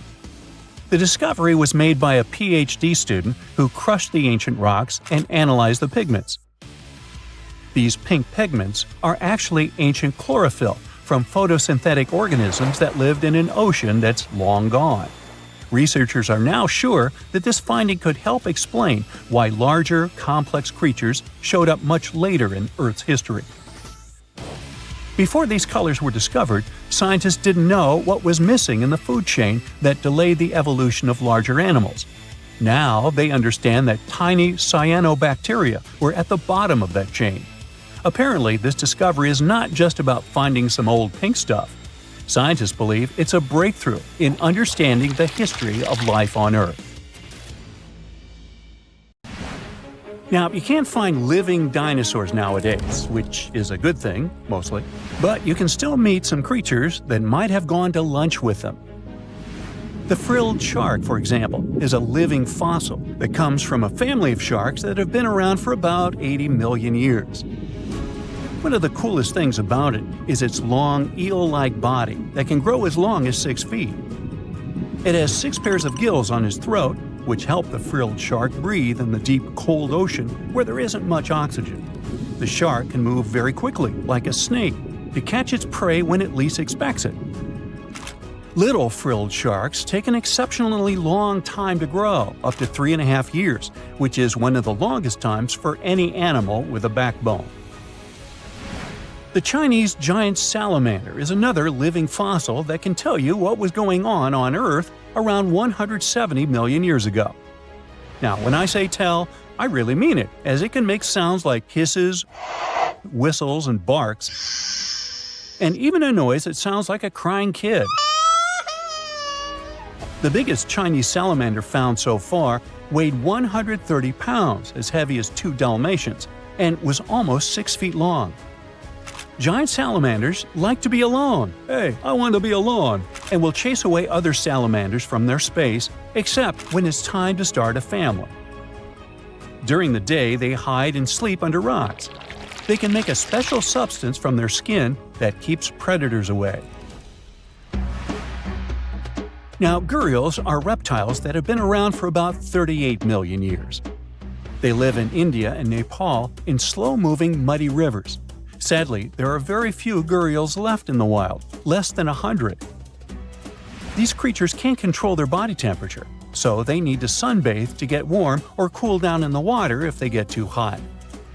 Their eyes are close together and face forward, which helps them see in 3 dimensions and judge distances more accurately. Gharials also have a transparent third eyelid that protects their eyes when they're underwater. They have over 100 sharp teeth, but they can't chew their food. Instead, they use their strong jaws to grab prey and then, swallow it whole. The alligator gar is a fish that has a family history of more than 100 million years. It still has some cool features from ancient times, like being able to breathe both air and water. It also has a special spiral-shaped intestine, like a shark. The alligator gar is one of the biggest and heaviest fish in North America. Just like an alligator, it has a long body and snout, plus a row of sharp teeth. But instead of legs, the gar has fins to help it swim underwater. The tuatara isn't a lizard as you might think, and isn't a dinosaur either. This New Zealand resident is one of the most unique animals in the world. Scientists love studying tuataras because they can help us understand how today's lizards and snakes evolved. One of the coolest things about the tuatara is its third eye, called a parietal eye, on its head. It has its own lens, retina, and a nerve that connects it to the brain. Scientists think it might help the tuatara know when it's light or dark outside and absorb sunlight to make vitamin D or help them keep their body temperature exactly right. Tuataras can live an extraordinarily long time, up to 100 years. Cassowaries are the youngsters on our list, as they've been around for only 60 million years. They have some things in common with dinosaurs, like their 3-toed feet and how they breathe. Cassowaries love to eat fruit, lots and lots of fruit. This love of fruit helps the rainforest because when cassowaries eat the fruit, their bodies don't harm the seeds inside. As they move around the forest, they spread these seeds, you can guess how, with their own natural fertilizer, helping new plants grow. Cassowaries are big birds, about 6 feet tall and weigh over 100 pounds. They have a special claw on each foot that is 5 inches long, and they can use it to kick real fast. If they feel threatened, they can charge, kick, and even jump on someone. They can also leap up to 5 feet in the air. So, the best thing to do is stay far, far away from where they live. The order Notostraca is a group of crustaceans that you may know as tadpole shrimp or shield shrimps. These animals have been around for about 360 million years. They have a wide, flat shell that covers their head, and they have a pair of eyes on top. These creatures can be found all over the world in different kinds of water, like freshwater, brackish water, and even salty pools. They can also look different depending on where they live. Notostracans aren't picky eaters and can snack on pretty much anything, from plants to small animals and other shrimps. Some of them are considered pests in places like California rice paddies because they stir up the mud, which blocks sunlight from reaching the young rice plants. Sturgeons are some of the largest fish species on the planet. They live only in the cool waters of the northern hemisphere and never travel below the equator. Even though they are huge, sturgeons don't have teeth. They eat by sucking food off the bottom of rivers, gulfs, lakes, and oceans. Scientists believe that sturgeons came from a group of fish that first appeared around 419 million years ago, long before dinosaurs even existed. Their ancestors survived a big extinction event that wiped out 90% of all species and went on to become the largest fish in many rivers in North America and Eurasia. Sturgeons can live up to 100 years old or even older. Female sturgeons can lay up to 3 million eggs at a time, but not all of the eggs eventually turn into real fish. Our next hero, the Pacific lamprey, has successfully lived through at least 4 mass extinctions. Its ancient ancestors evolved over 450 million years ago. These creatures have cartilage instead of bones and a third eye, which is a special light-sensing organ on top of their heads. Instead of a regular jaw, they have a mouth surrounded by teeth. They latch onto prey and sup up body fluids like real underwater vampires. And although he wasn't living underwater, The story goes that King Henry I of England might have lost his life because of a lamprey.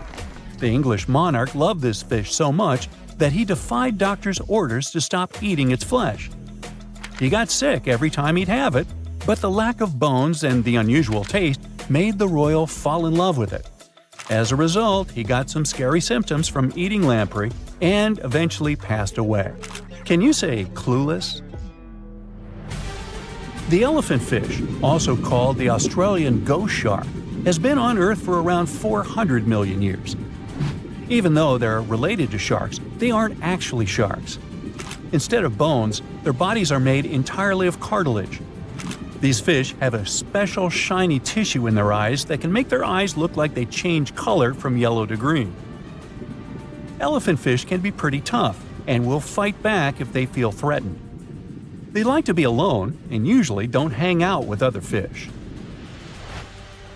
Horseshoe crabs also deserve the title of survival champs, as they've been around even before dinosaurs, since 450 million years ago. 4 species are still roaming the ocean from Maine all the way to Mexico. Horseshoe crabs are more like spiders than ticks than they are like real crabs. They have 9 eyes, plus extra light sensors near their tails so they can see really well. They breathe underwater using flap-like gills near their belly, and sometimes they use these gills to swim upside down.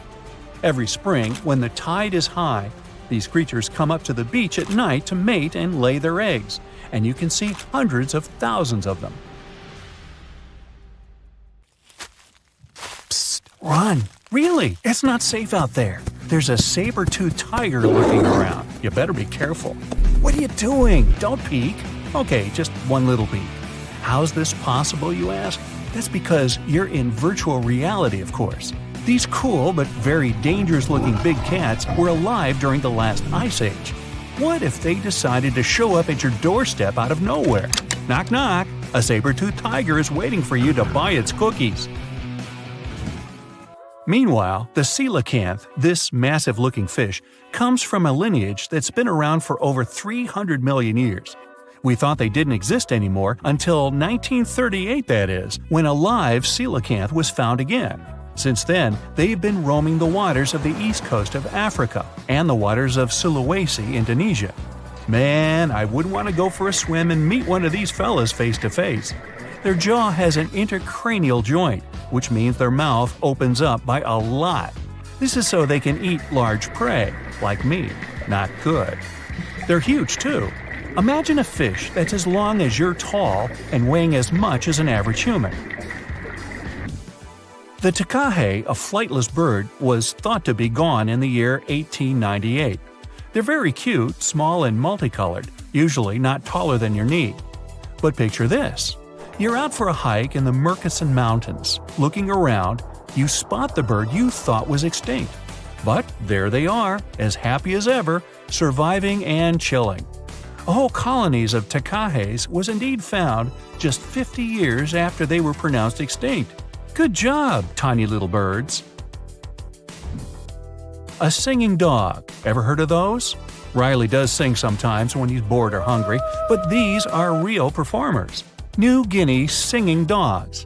They've been only recently discovered again in the wild for the first time in 50 years. Still, they were never completely extinct to begin with. New Guineans made sure they were safe next to them. But in the wild, very rare and hard to catch a sight of. Look, there goes one.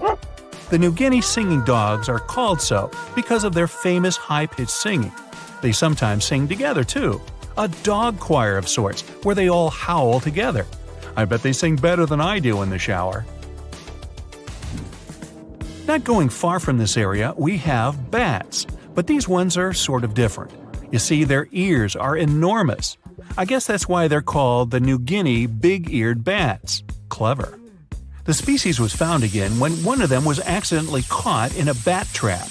Until then, I guess they were playing hide-and-seek with us, because up till 1890, they had been thought to be gone. They're still not out of the danger zone because of habitat loss. Imagine you discover a fossil of a species you thought had been extinct for a long time, Yet 2 years later, a whole living group of said species is found. Well, this is exactly what happened in 1977 with the Majorcan midwife toad. It's sort of brownish in color with darker brown that makes up its skin spots. Other than that, it's just a small toad with googly eyes. The group of live toads was found close to where the fossil was, on the island of Majorca. There aren't many of them left, about 500 in fact, and as of right now, they're declared vulnerable by the International Union for Conservation of Nature. Now, are you a fan of tortoises? You will be when you take a look at this huge beauty. It's called the Ferdinanda Island Galapagos tortoise. It hasn't been seen since 1906, but on February 17, 2019, we were finally able to look at one of these beautiful creatures.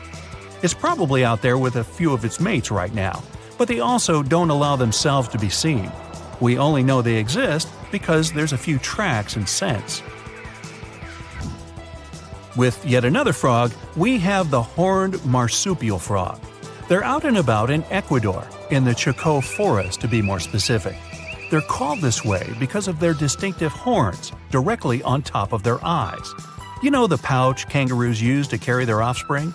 Well, the female horned marsupial frog also has that, except it's on the back, so it acts as sort of a backpack. They develop their embryos there, and when they're ready to come out, they hatch as complete infants, unlike regular frogs where they start out as tadpoles. One more toad, the starry night toad or harlequin toad. They're black and covered with loads of white spots all over them.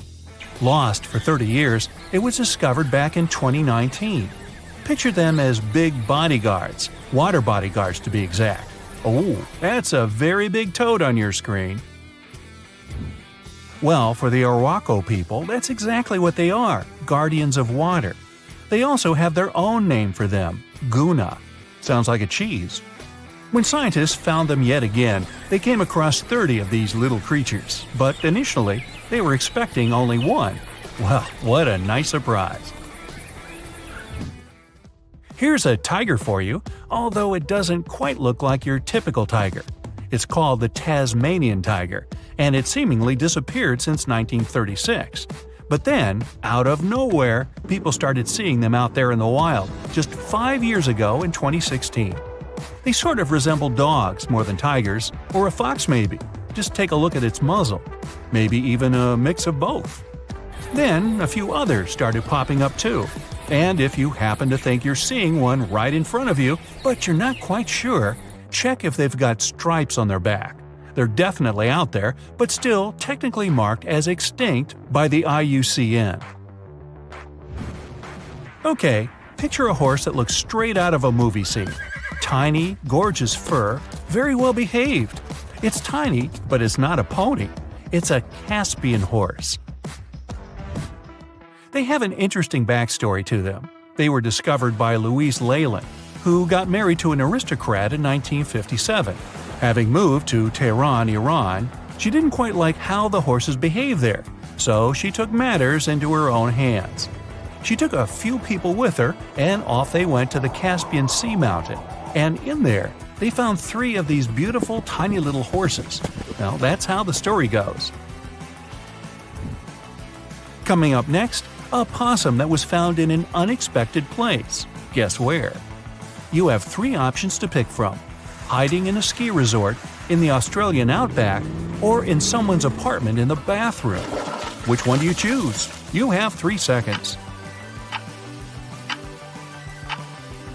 The right answer is a ski resort. Yes, this possum is called the mountain pygmy possum, and it's originating from Australia. So far, there are 3 different living populations of this tiny possum, but it was believed to be extinct until just 1966. There are fewer than 100 of them, so the IUCN has marked them as critically endangered. Also from Australia is the night parrot, an absolute delight to birdwatchers. Very beautiful, yet mysterious. These little fellas live in very remote areas. You can probably count on the fingers of your hand how many times these birds have been seen since they were found again in 1979. That's how rare they are. Have you ever seen a pygmy tarsier? Neither have I. It was only in 2008 that 3 of them were caught. Scientists don't really want to lose track of their movements again, so what they did was gift them with tiny little collars. This way they can live their life as happy as ever and will know they're safe. The last one I want to tell you about is the tree lobster, but as the name might mistakenly tell you, they're not really lobsters. They're just big black bugs with huge legs. Their extinction story is a sad one. In 1920, a cargo ship got stuck on Lord Howe Island, and it had rats aboard. These rats fled the ship and ran straight to land. Even though tree lobsters are bigger than most insects, they're still relatively small compared to rats. The poor things never stood a chance. Still, in 2004, life shone again for these distinct critters. A pair of Australian scientists were out and about on the island and came across 24 of them. All of them were living beneath one single shrub. Hey, if there's enough space for everyone, it's not small, it's cozy. Bottom line,